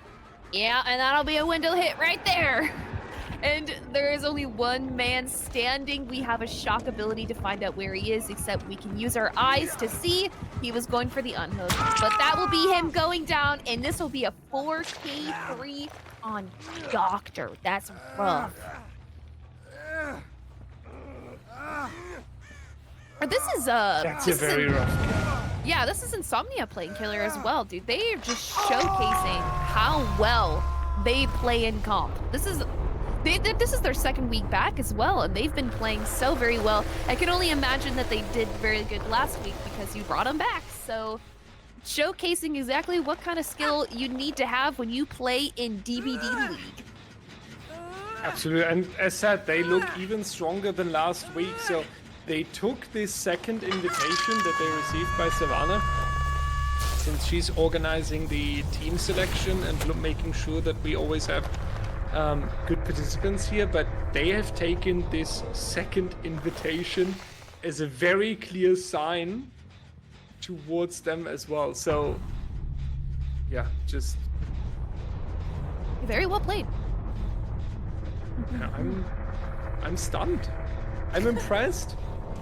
Good job, Insomnia. Such a good work by the team. Only very hyped to see what they are bringing out in the fourth match of tonight, which will be the Oni on the Call Tower. We are going back to the most loved competitive map. I think that's fair to say. Everyone loves the Call Tower. It's even called the Comp Tower. Comp Tower. At this point, we are going back on a short break because I definitely need a break this time. I need to refill my water bottle and everything around it. So you guys grab some popcorn, drinks, etc., and we will see you right after a very short break.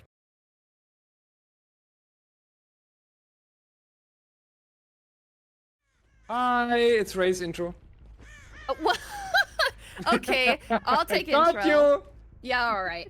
We're loading into our Oni match, which is going to be, I hope, a really, really exciting match. And we also have our first hit! Oh, we've been walking around for a little bit. You can see our Corrupt Intervention has been gone just a little bit, but here we are. We are in the chase with our Jonah, giving a tag super early, and actually giving a hit right there on the noggin a little bit early as well. I think I saw one of those disgusting tiles you were talking about earlier. We just loaded in. He was walking right through it, so we might have to see some incredibly boring whole W plays because it's a safe pallet. We'll have to see. Oni can use his power to just get some insta down, so it won't even matter.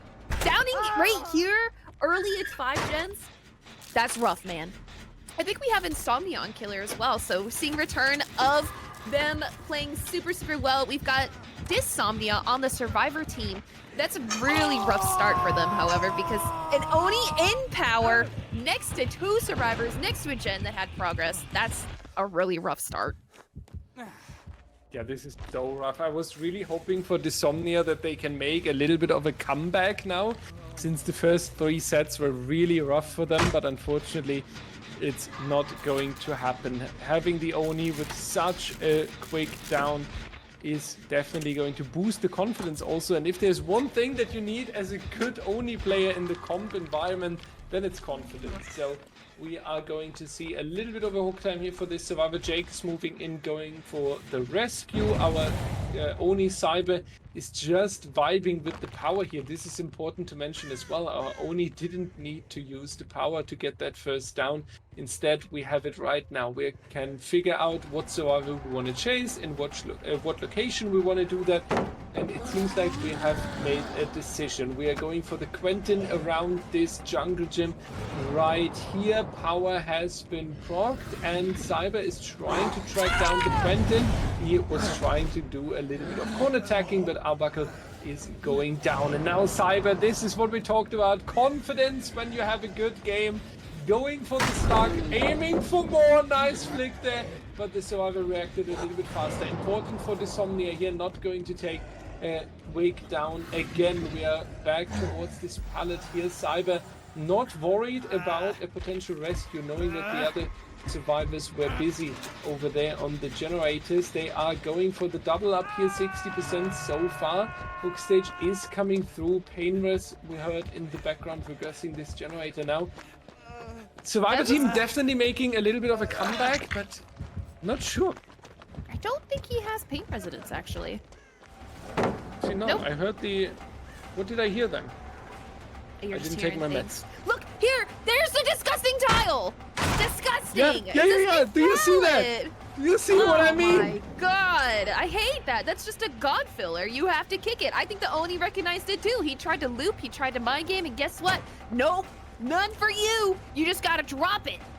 That's gross. I hate that. Yeah. Man, now imagine that one team, imagine we are in the grand final of season 9. Imagine one team is getting this pallet in the midsection, linked to the main building, linked to this filler pallet over here, linked to a jungle gym, and the other team doesn't. That's rough. I hate that. Especially because Cold Tower is known for its, like, it can have some ridiculous spawns, right? Like the gens can spawn weird. Sometimes like the map just has no pallets. Maybe they upped the count of like fillers happening. That would be so sick. Except we're gonna give a tag right there as well. That's so rough. The survivors, the killer decided not to tunnel the first person they put on hook, which can be really punishing, and which we're seeing because the killer had an incredibly good start, but didn't tunnel, spent a lot of time trying to go for other downs, and now we have a lot of progress on other generators. So, like, the survivors are pulling it back a little bit. That tag, however, did give the Oni his power after coming out of it, so that will be him being put into a really good spot. You have to be super careful with this killer. He's like a vampire, man. He'll suck your blood, so you don't want to give him anything. But they did give him a little bit, unfortunately, and those generators that were done were really far into the bottom side of the map. So now they have to work on scary generators that are next to the hook and also next to the power Oni. Oh man, survivors.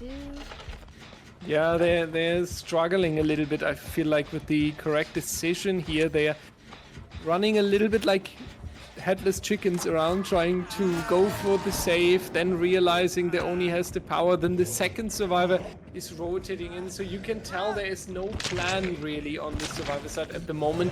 They're struggling to find the next step, and they're struggling to make a confident decision. What will we prioritize next? Nice mind game, nice try here, but unfortunately not able to go for the down there. Spotting this survivor, playing Minecraft, plus 10 stones for Cyber. Now the mind game with the bamboozle coming out. Firecracker is nice intention, but not really causing some significant problems there. Though this is a good run now, and we are losing a little bit of time here on the side of the Oni. This is exactly what the survivor team needs. What a beautiful mind game by Cyber. Ray, that was masterclass. Yeah, that was a really good flick. Faking going one way, the survivor had to make a split-second decision and lost a 50 on this filler pallet right here. That's what you need, that's what you need. And now we've got a little bit of blood that's left around on the map. We do have Pop Goes a Weasel instead of Scourge Hook Pain Resonance. I am not sure if Pain Resonance is banned for this killer now. I saw during this season that a lot of killers aren't allowed to have it, Demogorgon being one of them. So it might be that he's just not allowed to have it because it's RNG. I'm not entirely sure. But yeah, he's had Pop Eruption, which we have nerfed Pop as well, which doesn't really give you that much regression, but you know, this killer doesn't need it. He is definitely just using his power and his presence to get some gen slowdown. He's using the hooks. So we just slugged the last guy who's going to be a tunnel out as well. It looks like he only has 3 stages, but I promise he has more. Just another spectator bug thrown on top of the pile. It doesn't seem like we're getting the one where the killer is stuck at the hook though, so maybe they fixed that one. Although, is the screen stuttering a little bit? I think we still have a little bit of the stutter bug happening. It isn't that bad though. It actually looks a lot smoother than it did pre-patch, so maybe they fixed that too. That'd be really nice. We do have... We're hot on the trail of Ace over here, who is a fresh hook, and we have Jonah, who is zoned over here at 1 on the comp tower. We have regular playable tiles over here. He's deciding not to go for his tunnel out, which is interesting. A little bit of smash hit right there too, gaining some distance, having to break up the door if he wants to get in there to harass Ace, except we have Jonah over here who will be taking the down. We have a little bit of progress happening on the generator to our left or behind of us. Discord's really weird with the sound, but that'll turn it into a 2v1, and this can be really difficult against a killer who can insta-down. Yep, it was the generator up in the coal tower. Are we 3-gen on this side? It seems like the survivors were able to split the map, but the mid generator is fairly close, so not perfectly split. Yeah, it's a little bit like a half okay 3-gen, I would say. The killer can definitely work with that. The survivors can work with that a little bit. The problem is when you're only having 2 survivors remaining, then it's going to get rough, because now Ace is the only one, and since Jake is running into the main building, we can tell that Ace is working over here at the logs. So Cyber is not going after the survivor running into the main building, instead rotating towards the bottom side, making sure that the survivor is pushed off the generator and that the survivor team is losing a little bit of time. Of course, it's rough when you have the main generator still standing for the killer, because you always have to go upstairs. That is taking a little bit of extra time. Back then in Cold, this was one of our strategies on the Cold Tower, to leave the main generator until the very end, so you can really force the killer into taking some extra seconds there. Unfortunately, he did not relax on the pallet right there and took a very unfortunate hit, and now we will see if he is able to run away for longer from the Oni here. Jake back in the main building, going out of the window, making sure that there's no chance of an unexpected down. I like what we see here. I like that Dysomnia is making a comeback, that they are playing this more organized though. In the first 3 sets, we've seen them panicking sometimes, falling out of their role. So I really see the change, that Dysomnia is adapting to the situation. I do think though this Jake would need to go on such a long run for the Ace to get that generator done, that it's almost a miracle. Yeah. I mean, it's a little bit of a rough scenario, but these survivors, they're not giving up. This is the kind of plays that you love to see.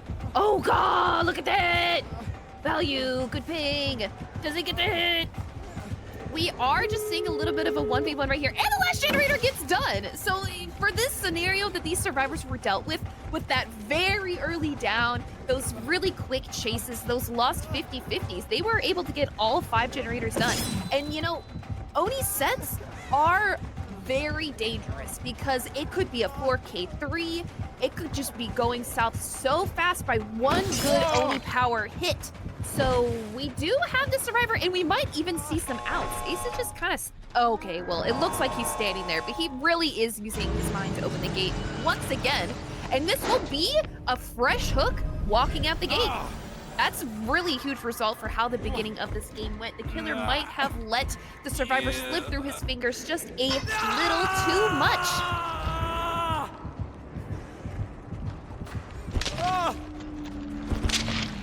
That is the... Yeah. Also, I did just get word that Pain Res is banned for Oni. So that's why we didn't see it happen. I haven't seen any Oni sets played in this season so far, so that's why. He can't use Pain Resonance. Yeah, because you almost never cast with. Oh, what the heck? What do you mean? I always cast with you. Okay, let me get out the Discord DMs. Okay, 14th of June. Ray, casting this weekend? No, leave me alone. 15th What? of That June. was Ray, the casting only... today? No. What do I you have mean? more important stuff to do. 22nd of June. No, not interested. DBDL is not really what I feel good with. All right. 23rd of June. You again. Now. Stop raiding my DMs. Yeah, okay. He's just making stuff up now. Classic. Classic Dyer. You guys, you know the only reason that I cast only with him is because he can make fun of me more easily than all the other casters. Rude to me. 10th of July. Ray, would you like to cast with me in the playoffs? Who are you? Oh my god. I think there was only one weekend in the past like 2 months where I didn't actually cast. That's true.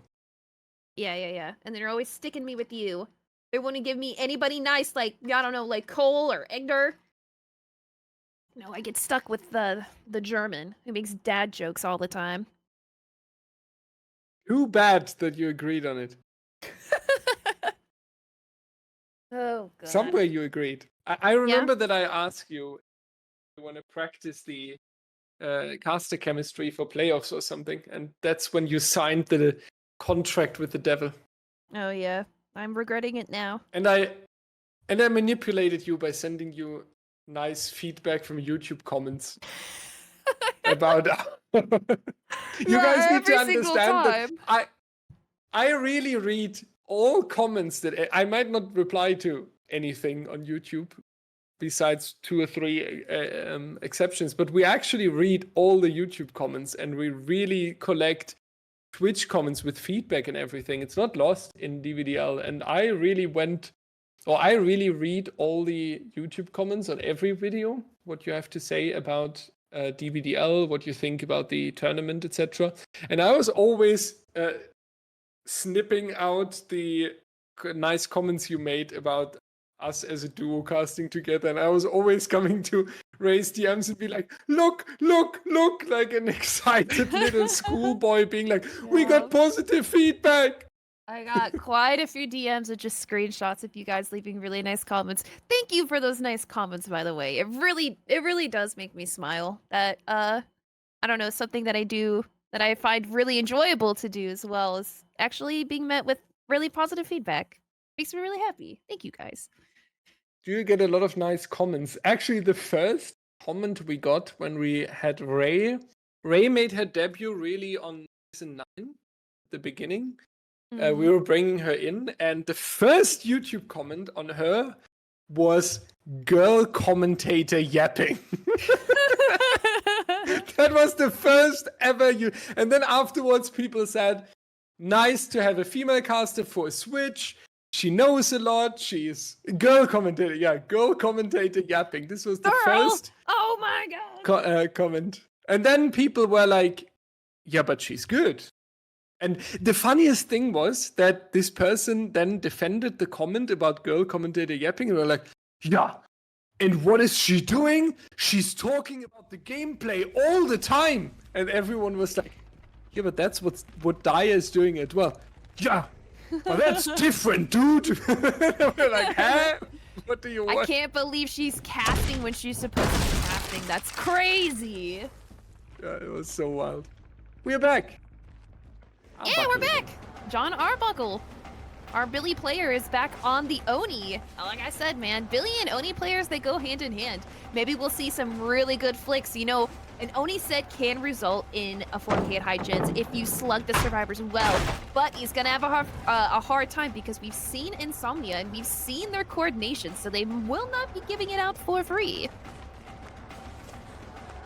And now it's all about the early game. In the previous trial, we had a very big problem with delaying the first hit, and unfortunate for Insomnia, they will not do a better job here. Easy is taking a very easy first hit, making it easy for the Oni, and that's an easy start into an easy trial potentially on the Oni here. So let's keep it easy on this first chase. In now this very new Orman tile. Q and me agreed a long time ago that we call this the Orman tile.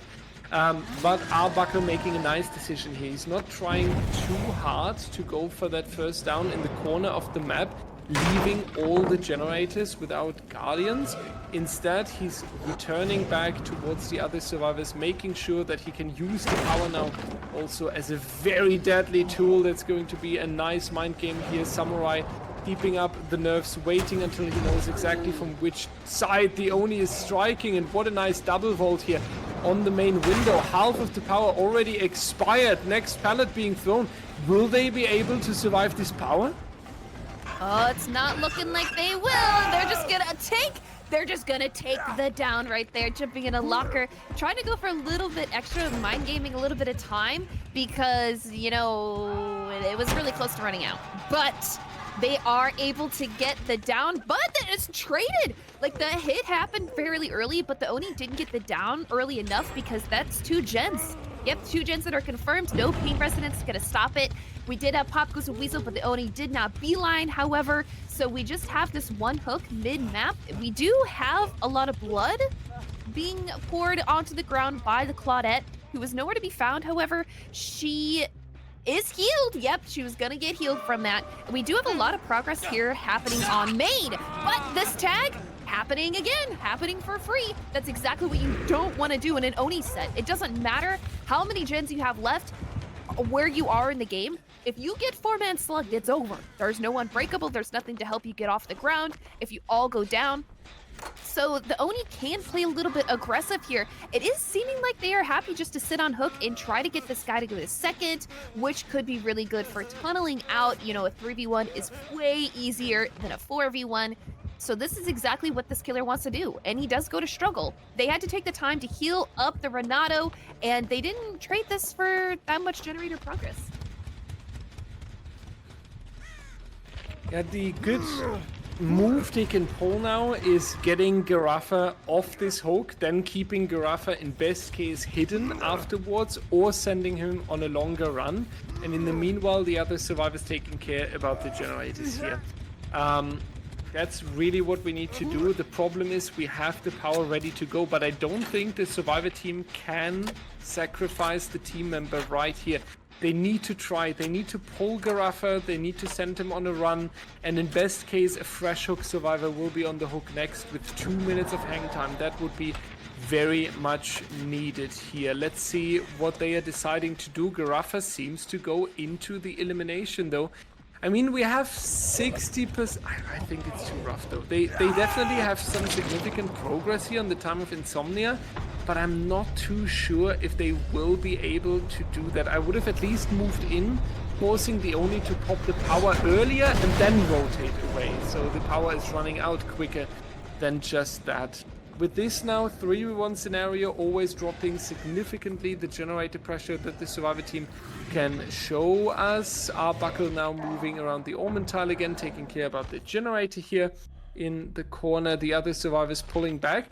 They play very careful, so this is telling us they are aware that the 3v1 scenario is definitely going to make them or give them a way more difficult trial. And if they keep up this organization, leaving the generators early, making sure they are not getting injured, then they definitely have a huge potential here. But 3 gens is still rough, right? This is what you wanted to see from a killer match. We'll have to see if Dysomnia can take this one home. They have the potential. It is right there. Look at all these blood orbs. Look at all of these generators that are close together. Not too close together, but you know, just enough. We do have Eruption applied to a couple gens as well. Renato over here trying to gen rush Toxic, how dare you. And now we have Claudette right here using her balance landing to just waste a little bit of time. The Oni going around the map, possibly looking for just a little bit more blood orbs. We need just a little bit. We do see that coordination from the survivor in their comms. They are going to be telling exactly where the killer is, trying to get a little bit of distance. However, these survivors do have to get more gens done. There are a lot of gens that have a lot of progress, however. So we're gonna have to see how the Oni plays it. He needs to get downs, and he needs them now, which we're gonna have to see if this survivor can use this killer for just that little bit longer. This is a very important chase. Oh, it is not able to get it through the window. There is a little bit of discrepancy with his power. It isn't the same exact as M1's. However, he is able to get the down right there. It would have been so much better 10 seconds ago, but it's better late than never because now we have a 3-gen at topside. So the potential of still 4 king with 1 generator left is possible. And that's going to be the difficulty now. There's still a generator standing. Pop goes to Weasel coming out on that generator as well. And we have a nice 3-gen in line around the main building. The perfect standard com tower 3-gen basically. 1 on the left side of main, 1 on the right side, and right upstairs in the building. So the survivors now will need to pull back all the way towards the shack as soon as they are located from the killer. In best case, they are also able to prevent an injury from happening, and Samurai should better face a reset soon to make sure that the coal tower is not turning into a blood bank. But Claudette is running back towards the main building while being in chase. Not entirely sure if I agree with that decision making, because you are leading the killer towards the other generators, towards the team members. So your destination as soon as you are going into a chase is the shack side, and now Claudette has realized that as well. Will go into the mind game. Very nicely done here, making sure she is not going to be injured. Looking at the killer there, he will go for the vault. So this is really nicely done. Pallet not being found right there looked a little bit like a shock for Claudette, but we're still going back towards the main building. We need to drag the killer more aggressively away from the generators, Ray. Otherwise, this is not going to work out for them. They're playing as if this win con is just to get the generators done, but they need to get more than 3 stages out of the gate. So this is an aggressive playstyle for just trying to get this last gen done. And they left so many blood orbs at the top. So even if this Oni 4Ks with that last generator getting done, that's still a win right there. And we can see the Oni trying to go for a little bit of Ronaldo, gets a little bit lost. You know, when you're this powerful, it does tend to be a little bit difficult. We don't see an Oni flick, but we do see an Oni downed, a little bit of killer blind right afterwards. We're gonna be taking the hook. Do we want to try to get a Pop Goes a Weasel applied to Claudette's Jen, who is working on an injured, mind you, so there's going to be a lot of blood orbs over there. Ronaldo playing aggressive. He knows that he can be up in the face because if the Oni decides to stay, that means that they get the Gen done. You need to go back and get it. Oh my god. Will he be there in time? He is speedy fast. Yes, indeed, he will. The Claudette is over here and goes down, applies Eruption. Oh my god, this is exactly what the killer needed. Oh, it doesn't apply Eruption, but you know, he applies Pop and Eruption, so that's even better. Are we gonna be taking the hook? Yes, we're gonna be coming out of our power, taking the hook, placing Claudette up on the hook. They have progress over here, so they could play aggressive. But like I said earlier, this is not what you need. You need to get more people out of the gate. You can't just get the last gen done.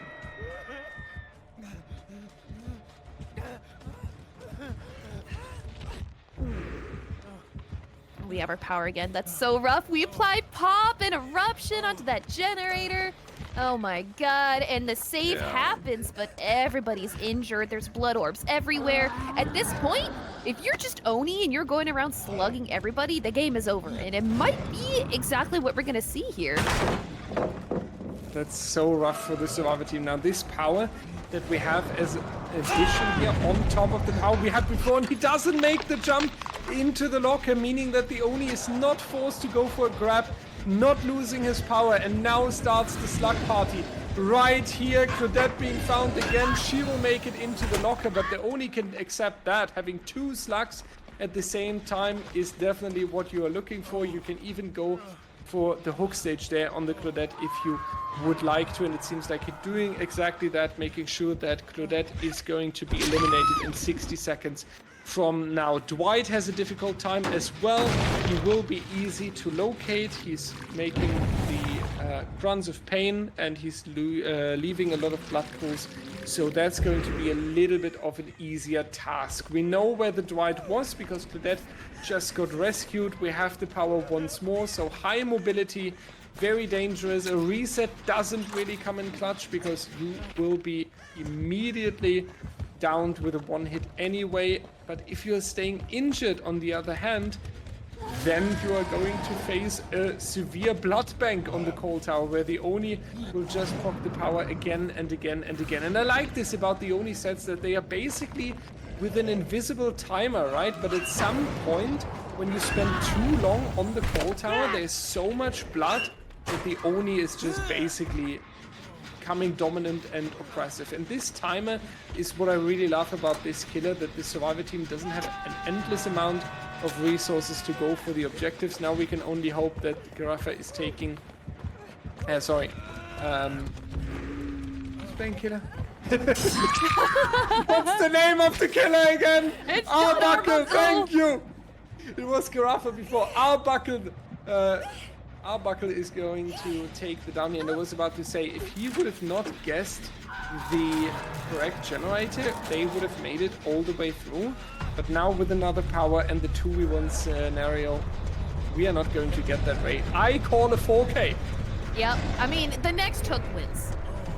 At this point, there's only 3 stages left available, and yeah, that's it.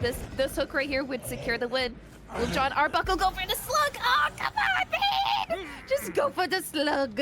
Nope, he is going to be taking this hook right here. And this will secure this set for Dysomnia. This will be the first set they will be taking, and they took it with pride because they should be absolutely proud about the way that they played this set. They made Insomnia be incredibly disorganized. They played the 3v1 very, very well, going around, going for a 1v1, but you know, John Arbuckle doesn't want it, man. He said, yeah, I'm just gonna go to the next set. Maybe. Oh, are we gonna go see another 1v1? We might actually. Oh, yep, that's what they're gonna do. Go for a little bit of a friendly end to this match sort of thing. So they're gonna let the survivor wiggle and they're just gonna throw the pellet. We're gonna see a little bit of chase. I don't know, maybe he'll use his power to get it going or not. They're gonna let the Dwight die on hook and they're just gonna try to, Average pub game, giving the flashlight in exchange for the hatch. We'll have to see. Honestly, it would be really dastardly if you just threw the pallet and then went to the hash. That would crack me up.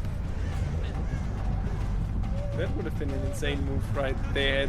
Is he gonna do 1v1 so far looking like a fair play, so we'll see if our survivor is jump in the hatch, jump in the hatch, jump in the hatch, jump in the hatch! It seems like he's an honorable player, not taking advantage of the Oni, offering this 1v1. Samurai now sprinting cross map. Keep in mind he has dropped some resources already. This killer pallet is already dropped, and that's going to be a quick down right here. Samurai going to be eliminated from this trial. 4-0 was possible here, but we are going to see. I believe that was the 3-1 now, since Dysomnia is going for the very nice Insomnia. That'll be the first win for Dysomnia today. Nice. Yeah. I was just, is it Insomnia or is it Dysomnia? But yeah, Dysomnia is taking the first set point, while Insomnia has already 3 set points. But since we are in a scrim night, we are going to play out all 5 sets. Also, we have to say thank you to Tyrell CHS, probably speaking this out very, very badly, for the sub and the gifted sub, and also to Stoko for another subscription. Everything is going into production, prize pools, and keeping the league alive. So thank you a lot for your support. And now it's demo time for the final set of the evening. We all love and appreciate the demo, so I think we're not even going on a break to celebrate the demo even more. Ray, what do you like about the Demogorgon in comp? I mean, I like his unique balancing this season. I think that's definitely something that I would like to, like shine a little bit of light on. This season for DBDLeague, they have taken the initiative to ban more RNG perks like Scourge Hook, Pain Resonance, so that it's completely based on skill from the players. And we are on a really interesting map as well. We are on Azarel's Resting Place, which is a bone-shaped map. Generators spawn on each side. Sometimes they spawn in mid. But as the killer, you're trying to defend a sort of 3-gen. That's kind of the goal. You want to get a hook where you can defend 3-gens, and then you want to, get a tunnel out. That is kind of the plan when it comes to Demogorgon, except you have to keep in mind Demo is a low-tier killer, so it's not an easy task. So these games can be very, very interesting, and that's what I love about the balancing for Demogorgon this season, is that it just showcases the strengths of players. You're not going to win just because you got all your Scourge Hook Pain Resonances really early. You actually have to get chases. You have to be the better player. So we're definitely going to have to see the survivors pull out something just like that. So while we take this time to load in, Dyer, what do you like about Demogorgon? We've been seeing a lot of them. I love the Demogorgon because for me, on ARP, he's making so much sense. I love the rule committee for putting him there because he seems to be this weak M1 killer, but the ARP allows for some strategy play that can make him really strong. You can zone the survivors, you can force the survivors into the upper part or the lower part when you are having some strong chases and you are able to hook at the one part or the other where your generator defense is happening. you can turn into a very dangerous character.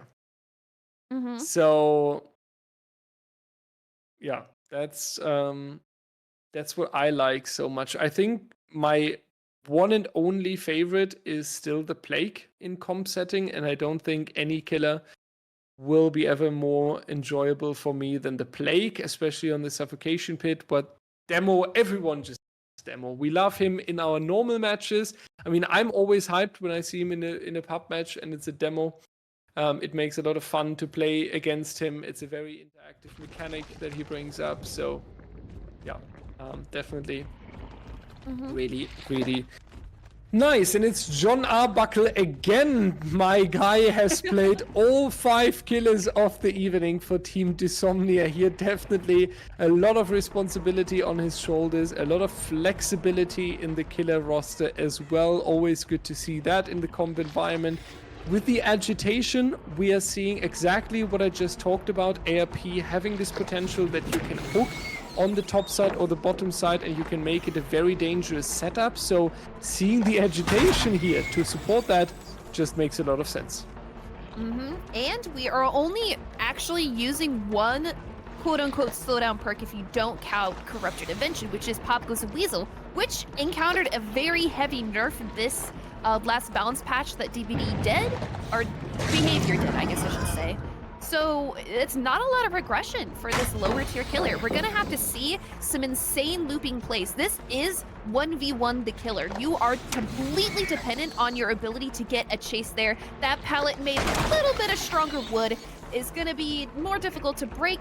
Easy on this chase right here. Does get caught out in a dead zone. Are we gonna see a shred? We do, but it's a little bit more patient. With our W with the last game, I'm sure we're loading in with a little bit of a confidence boost. We are almost out of our corrupt intervention, but the survivor is running into the side of the map where the gens aren't. So we do have a C filler that is thrown, munched through. Now we're going back to the other side of the map with the corrupted side of the generators. Are we going to be able to take this down in a timely manner? Goes for a shred. Claudette just walks right through. This 1v1 is over, however. We have the shred. Is there somebody there lurking for a quick save? No, they're sitting on gens. That's really good, though, because the survivors are trading this chase progress, loss of fillers into generators. And the killer is taking him down to this side of the map that still has 3 gens that were blocked by Corrupt. Just basically saying, hey man, I know those gens are gonna get done. I had this a little bit longer of a chase. Does happen with Demo, you know, he is an M1. But we're fresh on the chase of somebody else too. And we're celebrating with the firecracker behind the main building. Ray, you need to take over real quick. Okay, well we are on the chase of a Dwight here with this lovely cosmetic that I've never seen before, but I am already in love with. This is a chase that is happening on the same side of the hook, and while those 2 gens did pop on the other side of the map, that means the survivors were there, weren't immediately available for the save. It does come through, and now we have our second down. This isn't our tunnel out survivor, but it is another fresh hook on the side of the map that does have 3 generators. So even though we are not getting our tunnel out, Claudette gets away. She's working on the other side. We do have our survivor placed exactly where we want them. Now, if the survivors want to pressure this side of the map very well, they're going to need to heal up Claudette. And we're fresh on the chase of somebody else. But here's the problem. He can take this hit with this distance and make it all the way to the other side. The save does happen, and the Demogorgon is far away enough that they're not going to be able to just get that down for free. They ventured a little bit too far from the hook. And now we're back here onto the chase of Ace. Gets shredded through the window, takes the right side of the map, of this building, so we're stuck on this 3-gen side of the map again. This is a 4v1, so it will be a little bit easier for the survivors to break a 3-gen, but they are taking a lot of stages. This is Demogorgon, low tier killer. It's very unheard of for him to 4K in these such conditions, so getting these fresh hooks could be pretty good. We don't have our tunnel out, which is way easier to play, but we do have a lot of freshes, and we do have our 3-gens still available. We might be getting this down momentarily. Yes, it is. And the survivors had to take this time to heal up. So they didn't actually trade his chase for gen progress. They have a little bit here. Claudette was sitting here injured, but it doesn't have much progress in terms of breaking the 3-gen. And we place our survivor right up on the hook in the middle of it while everybody is just kind of running around. Are we going to be able to get another down in a timely manner? The save is probably going to happen. Yes, it did, while the killer is, again, far away from the hook, meaning that the survivor has time to make it to the mid, which has a lot of fillers, and can delay the down just a little bit longer. Are we going to be able to delay it just enough? Claudette pops our gen, and now we are confirmed in a 3-gen. We need to get another down, and we need it to happen fast because we need to get this progress happening over here. The survivors, they're playing very well. They are saving when they need it to be saved, and they are taking tags, but they are running to the other side of the map where the Demogorgon can't be, or else he risks losing all of these gens on this side. Oh goodness, and we are finding another survivor over here who is caught out just a little bit. If we can get 2 tags on this side and get this Dwight down over here as well, goes for a shred, but it is a miss. The survivors are being healed up. This is just precious seconds that are being wasted. Dwight is doing the pathing of a god and is not letting the Demogorgon have anything. Goes for a little bit of looping on this filler palette over here. The mighty crouch button, not letting the Demogorgon go for a wonderful shred there. Picks that shred hit, and because of our add-ons, it's a little bit less time to recover from, and we are seeing a body block hit. We don't want Dwight to go down in our 3-gen again, but that will be the tag right there happening onto Ace. Now they're running to the other side of the map, and now we're in a situation here where there's 4 survivors alive. Yes, it's a 3-gen, but we're a low-tier killer, so it's going to be really difficult for us to actually pressure this. For the killer to pressure this, mind you. We're going for some shreds here, but it's not connecting. We would love to get it down, but it's not happening for free. The survivors are taking their time. They're playing very, very slow, and they need to play aggressive when they do. Balance landing is gonna give us a little bit extra distance for Claudette to get out of there. The survivors are healing up in mid-map. They are giving a lot of tags, however, so this is slowing the game down just a little bit, and the Demogorgon needs them to make a mistake. If they make a mistake, that will be really good for the killer, being able to get another stack of Pop Goes a Weasel. You can see all 4 survivors are over here. They're just giving too many tags, and it's slowing the game down immensely. We would love for the survivors to actually just sit on gens to get it all done, but it's just not happening. The killer is able to give them tags. Ooh, and I just tried to play this 1v1 right here. The survivors did heal up, and now they are going to be pressured back into their generator setup. Yes, but they're all here, and they give another tag. The Demogorgon is holding this cross right here, so they do need to get past him. However, they also just need to be safe. That has a lot of progress on that generator, however, and there's nothing besides Pop Goes a Weasel as a slowdown perk. So it's not as if we can kick it to apply Eruption. There's no pain resonance. There's no reward for just getting another down. And here we go again. We have Ace, and Ace is here to take another body block hit, which means we're not getting another down. We're not getting a stack of pop, and the survivors are just going to be on that side of the map, which is incredibly safe for them, and they're going to heal up.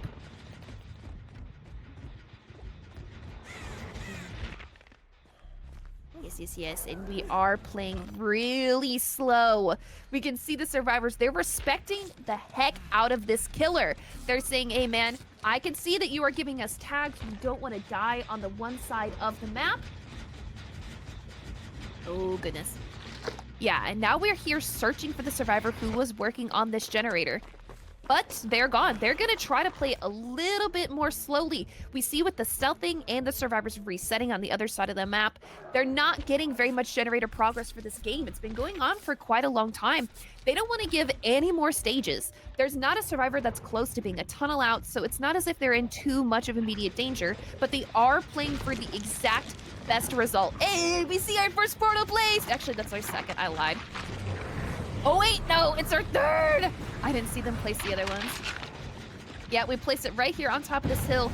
But those generators, they have so much progress. Now that everybody is healed up, And now that the Demogorgon has lost all chase pressure, we're not really in a position where we can get any of these good downs. Our portal is cleansed, indicating to us that there are survivors back over here and working on this generator. It has a lot of progress. I'm assuming they have also scouted out the Hex Notice instead, which means that they don't want to be in a position in the end when they complete the last generator to actually give those tags. So it is going to be a little bit of a back and forth. They're trying to commit to this. Are they just going to do it? Oh, they are. Now we'll have to see. Are they going to be able to get no-edited right here? Claudia has balanced landing. Yep, but it wasn't enough distance. She will be going down right there and is on the ground. No-ed is right over there. We see it. We could place our survivor right on top of it. The killer doesn't want to just go for Claudette, who is slugged, and the gates are on the same side. Was hit a little bit through the window as well. That's 2 survivors on the ground. We know that Dwight and Renato did run down this side of the map. Demogorgon does not know exactly where they are. Takes this hook. That will be... yeah, okay, that'll be a hook onto somebody who was already hooked. So this is 4 stages, 3 fresh at the moment. If we really, really wanted to go for best result, we need to get Renato, who was our last fresh hook. And he is kind of just running around. Oh, we see they're on the totem. They don't know. He doesn't know. No. No, it's gone. Now it's a lot easier to save. Oh, and we're gonna take the hook up to Claudette right here. This will be another stage. It is unfortunate that Demogorgon, he has a lot of time to like let these people sit on hook.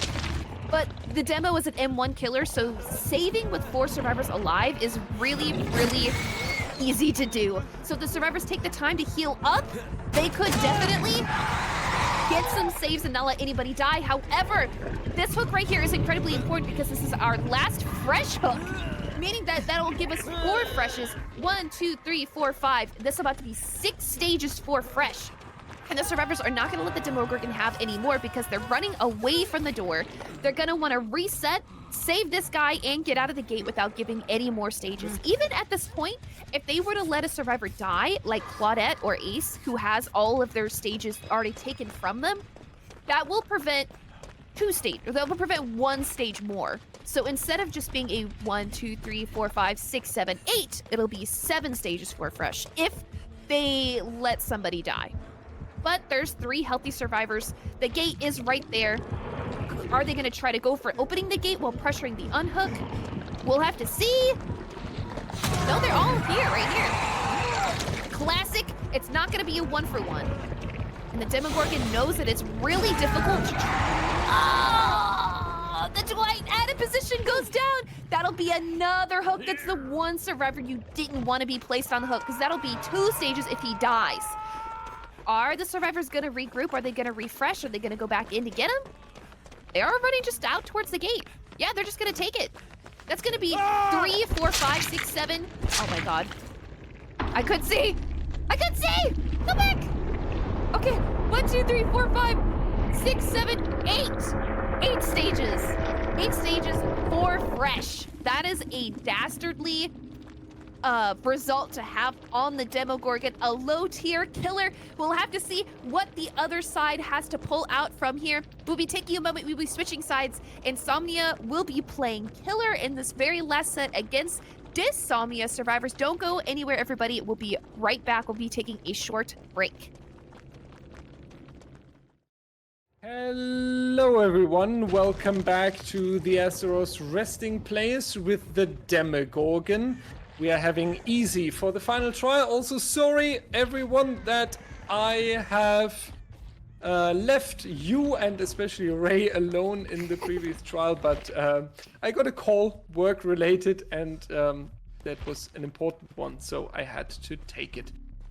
We are going to see our 4 survivors: C, Relax, Arbuckle, and Tunnel Duck on the Jonah, and yeah. Your guess is as good as mine. I have no idea. It's tunneled. Tunnel. Tunneled. It's tunneled. God, we are so stupid. It's tunneled. Speak for yourself. Okay.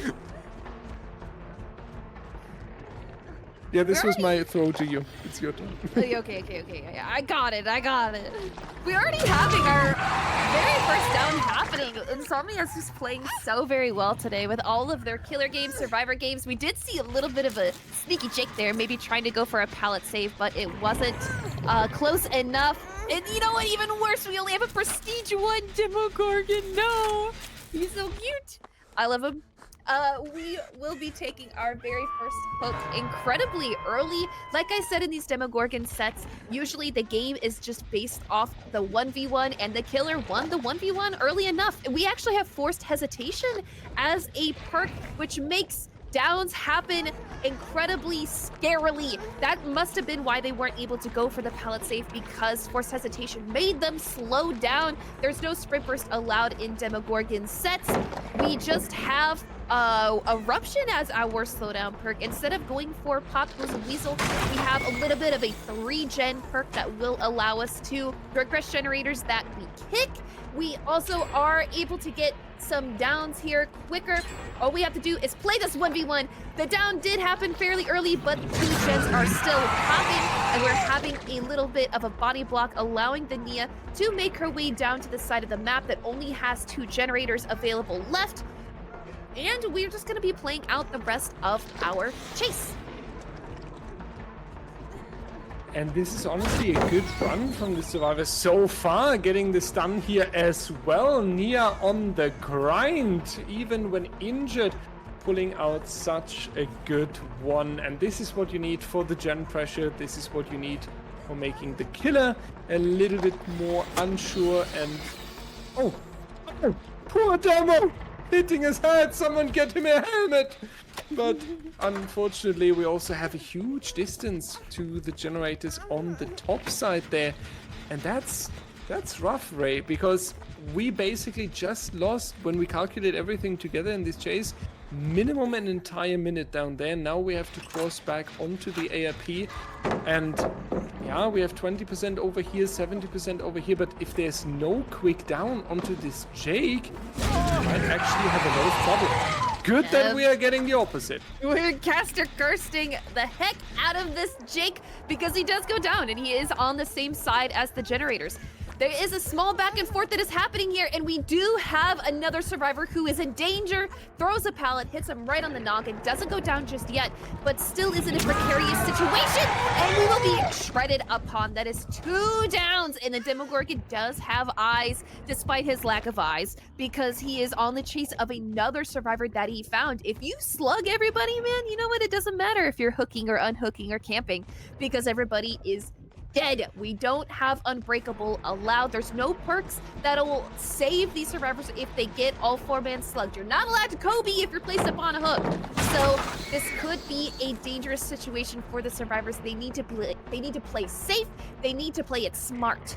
And it sees that they're back and forth, trying to get these survivors picked up from the ground, seesawing a little bit. The Demogorgon can't commit to a chase because they're at spots where the chase would take too long, and the other survivor that is available here would get the pickup.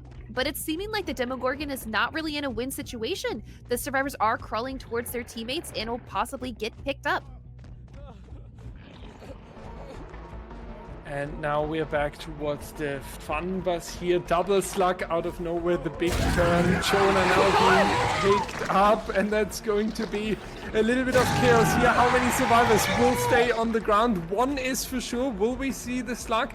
Definitely a good situation for Easy to go for more, trying to chain these downs together. And Jake will be the second candidate for a slug. And Easy doesn't have enough just yet. He knows that the survivors are around, potentially even going for the reset here. So will we see a 4-man slug on 3 gens remaining? That would be an insane move by Easy, but it feels like he cannot find the reset for now. So I would honestly just go for the hook stages, especially seeing that these 2 survivors fully healed. But we're not doing that. Ray, is this potentially too much risk there from the killer?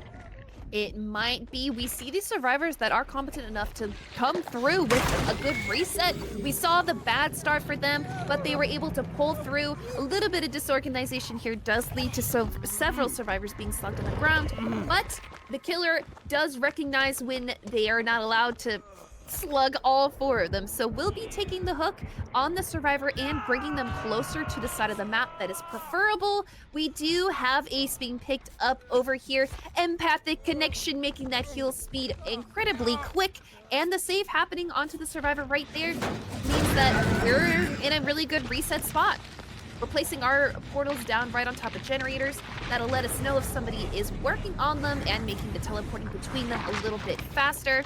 We do have the 3-gen setup still here, but we saw last game, even if you have a 3-gen setup, that doesn't mean you are guaranteed to win the game. And to win the game, we need a hefty, I think it was 9 stages? I don't remember perfectly. Oh god, I don't know what that was, but it was a little bit of a mind game. He touched the ground for just a little bit. Oh, that's a nasty shred. The control key won't save you this time, John Arbuckle. Are you gonna go down here too? Yes! Very good shreds from Easy. It will reward us with a down inside our 3-gen. This is the dream scenario for any killer, especially a weaker killer.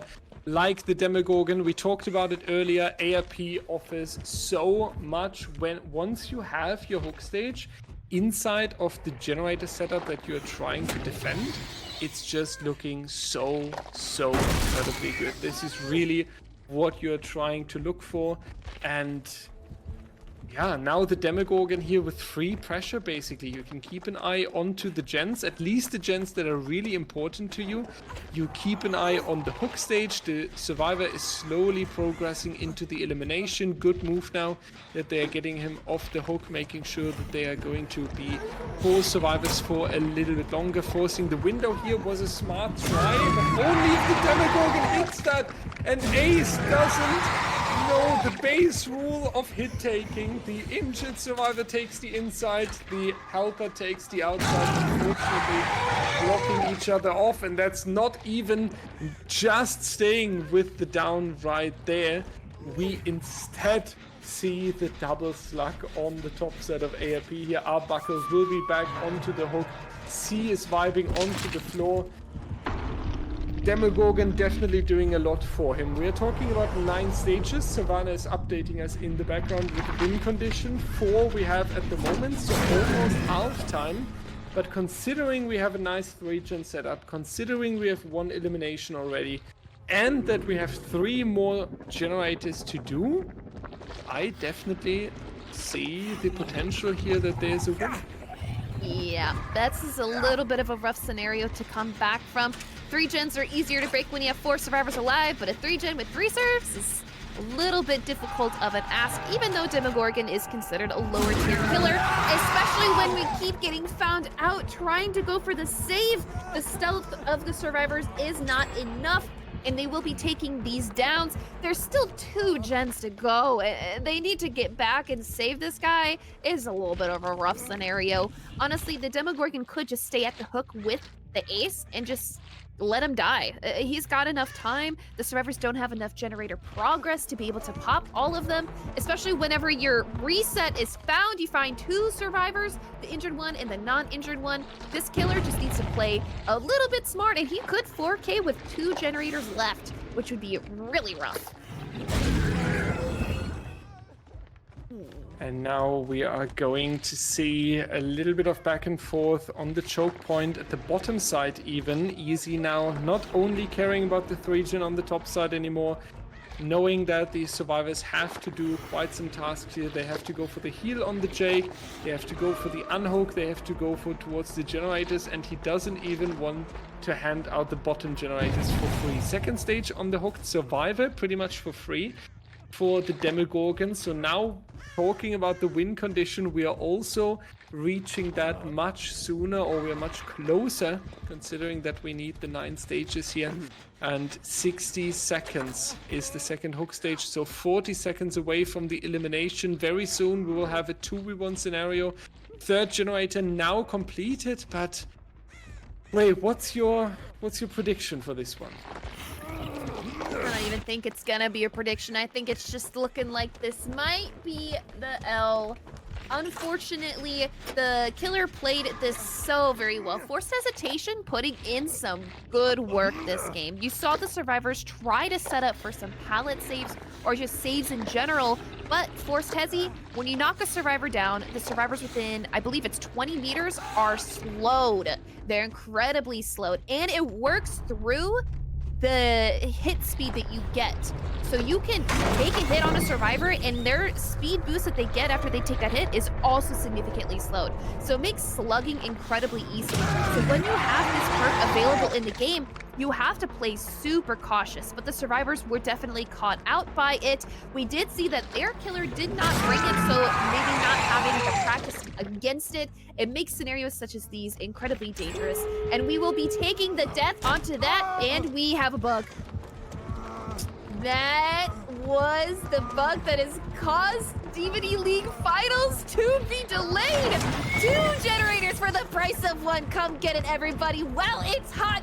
However, we do know that this game has already been won by the Demogorgon, so that bug does not affect this game, especially because this one is not for eternity. That is so funny to see in our last match exactly why we have to delay the finals. That is just, that is incredible. Dead by Daylight at its finest. And we just have the final down right here. One thing I want to point out though, apparently Dead by Daylight has posted hotfix plans. Enduring status effect, generator counter, floating animation, cosmetics would be a second, so they are definitely working on it. The important one would be hotfix 1. The question is when this hotfix 1 will be released, but there's definitely hope for the grand final. Maybe sooner than later. This is something that caught my attention a little bit in the background, but yeah, there is definitely hope for the season 9 final that we really deserve, that you as our audience deserves, that the competitors deserve. I also feel a little bit like we as a staff team deserve, because we're also hyped for the grand final. Yeah, having to delay it does kind of stink a little bit, but you know what? Maybe that'll be good for the teams. They get a little bit more practice in that they want. Ormond is disabled. Backwater Swamp is still disabled. Yeah, okay. So they have acknowledged right here, generator account reduced when a survivor leaves the tally screen while the trial is ongoing. So the tentative target for fix is hotfix 1, so that should be soon. They don't have a date for the hotfix 1, but usually when they announce stuff Tuesday, like this, yeah, it's gonna be like very, very soon. So next week. So hopefully that'll be resolved before our grand finals are played. It is just so funny that it's showcased in the very last trial of Scrim Night. How fitting. The hope. We are ending with hope, and we are ending with an announcement. Now is the question if our event manager, my co-event manager, however you want to call it, if Savannah wants to join us in the yapping circle to talk about this, or if she doesn't. Yapping! Hi, Savannah. Okay, she's ready to yap. Hello. Okay, it's time for the announcement. Though, what I was just thinking about, I mean, we could take an indefinite break now, turn the stream on complete silence, and then at some point tonight, we are showing up here, we are announcing it, and then we delete the VOD. So people have to stay whole night on our channel with audio on to catch the right moment. And we will also say it in 4 times speed. So if you are not here instantly, you will miss it. Yes. How about now? Okay, then let's get into it. I will interview Savannah a little bit because she's really doing all this community night stuff. But when I heard right, Savannah, we not only have the grand final of season 9 and then the summer break of DBDL, I heard that people will have a little bit more to watch, correct? Yes. I guess so. And will we be crazy and pull a short duration tournament before we are going on summer break? Oh, well, doesn't that sound amazing, Direwolf? So, should I tell peeps about our Yes. concept? Okay, Yes. wait, I need to turn off my venti on the background, otherwise you'll hear noises and we don't want to have that. So, chat, basically what we were hiding from you all is the event, and Dyer and I decided to host in the meantime while our grand final is postponed due to a lot of bugs in the game. Apparently, we wanted to host it after grand final, but now it suits even better. So, what's the concept? In short, I'll tell you in short, and then Dyer will tell a little bit more detailed. Basically, the teams that have been the teams that have been scouted for the entire month. You have noticed that we've been hosting community nights for 1.5 months now. We have seen a little bit more than 15 teams playing on a stage of DBDLeague. And now it's time to, I think, give them a chance to make it into a real tournament.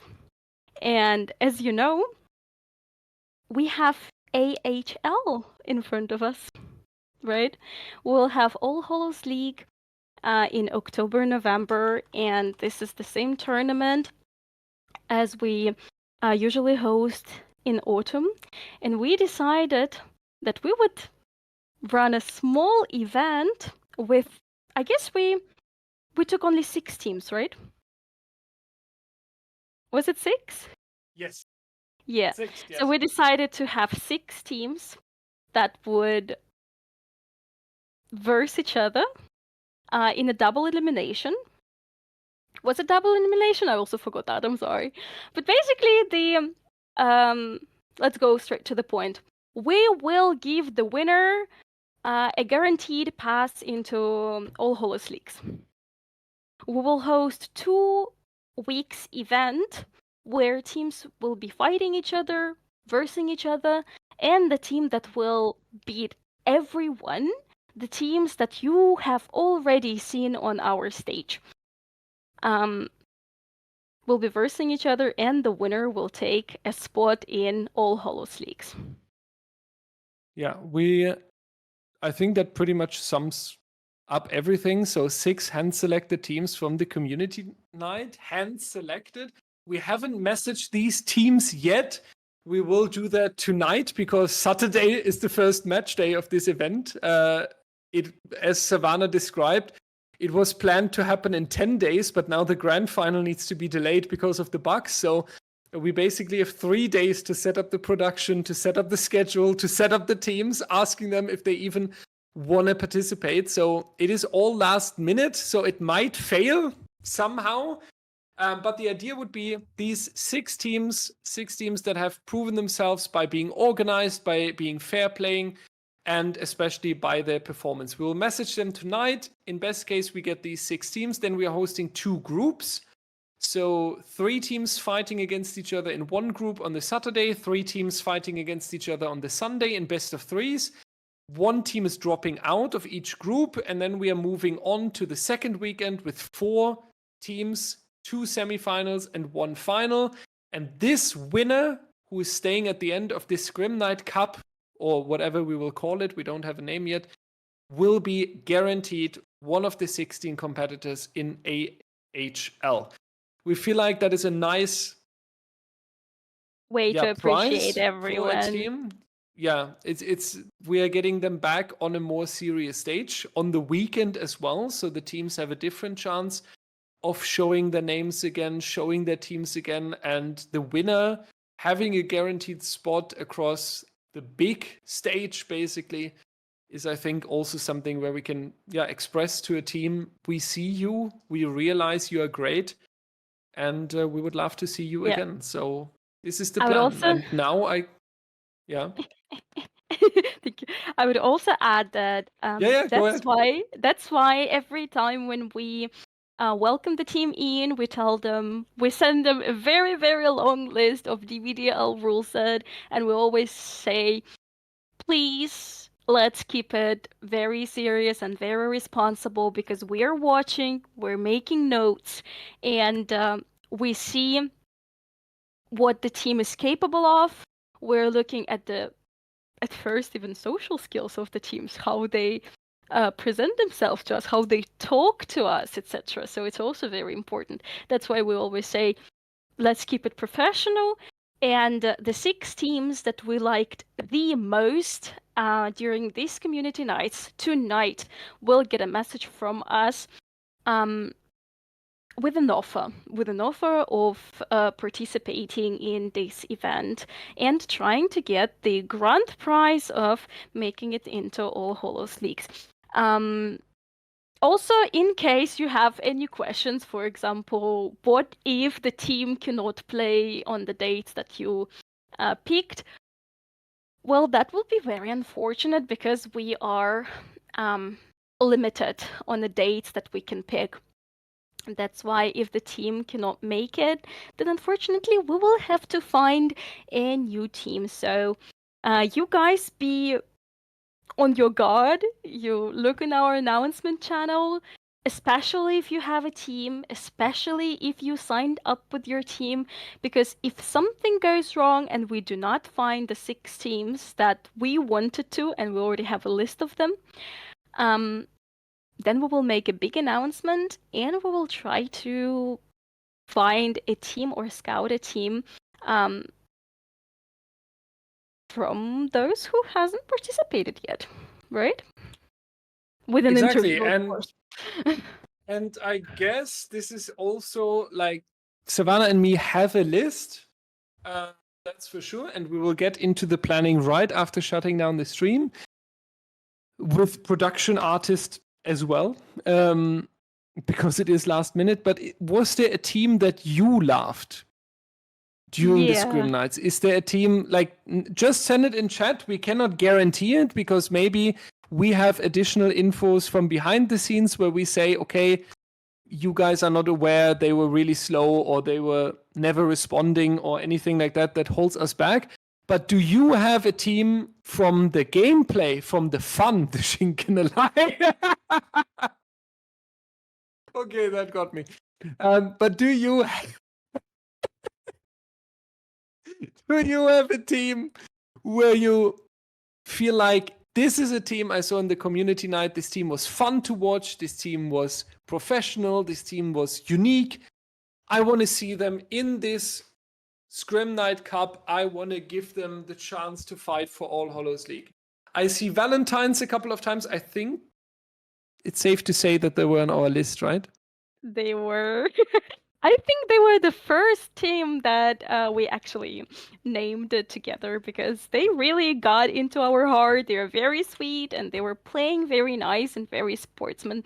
So, Insomnia and Valentine's, we share your opinions, guys. Yeah, Insomnia, I think after today is an obvious pick as well. Doing very strong. So, you can drop the names, the teams in the chat. Please, let's do it faster because our stream is already going to the end. Since this was, in fact, our announcement. Yeah, so more content with DBDL. We are not just leaving you with the delayed grand final and then moving into the summer holidays where you won't hear from us for a month. More to come, more matches, 4 full stream days, Saturday, Sunday, and the weekend afterwards, Saturday and Sunday. So a lot more comp content for you guys. We appreciate the continuous support. We appreciate all the love we receive. I have something. What? I have something. Yeah.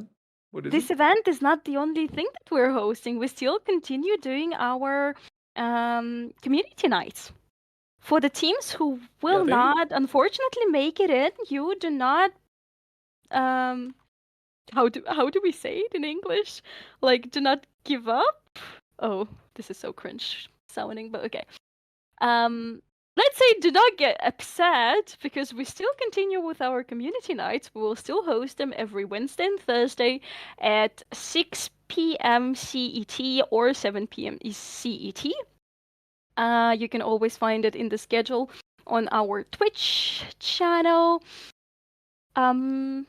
Yeah, then we will host the weekend cup with the prize of making it into All Hallows Leagues, and then we will close this season very, very beautifully with Eternal versus Elysium Grand Final.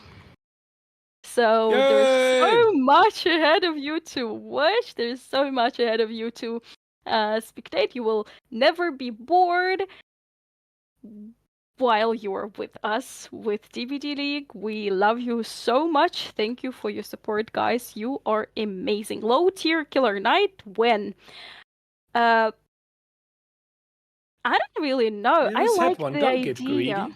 Yeah, Never. we just had one. We just had one. So don't get greedy. Though I really liked it, so maybe in a week or 2 or 3, we need to think about that. Yeah, and I think... Is that Ray?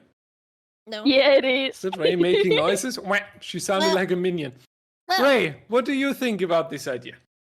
That sounds really cool. It's interesting. You know, in DBDLeague, what tends to happen is we have like the same like top 20 teams that have been the same top 20 teams forever, and they get to have their showcases. They can do really interesting games for us. But in a tourney such as this, we're taking teams that maybe have not had a chance to play just yet, and we're giving them a stage, a place to showcase exactly what they're made of. Fighting to the death? Not really. They're fighting for a spot in All Hallows League, which is the Dead by Daylight tournament. That's the one that everybody always talks about. So this could be a really good opportunity for up-and-coming teams to really have that chance that they are just fighting for. We've seen Insomnia play today as well. They play so spectacular. It would be really nice to see them play on a bigger stage as well. So I'm definitely looking forward to watching this. You know, all these teams that they're maybe up and coming or just really want to showcase exactly what they're made of. It's going to be very interesting, and I'm really excited.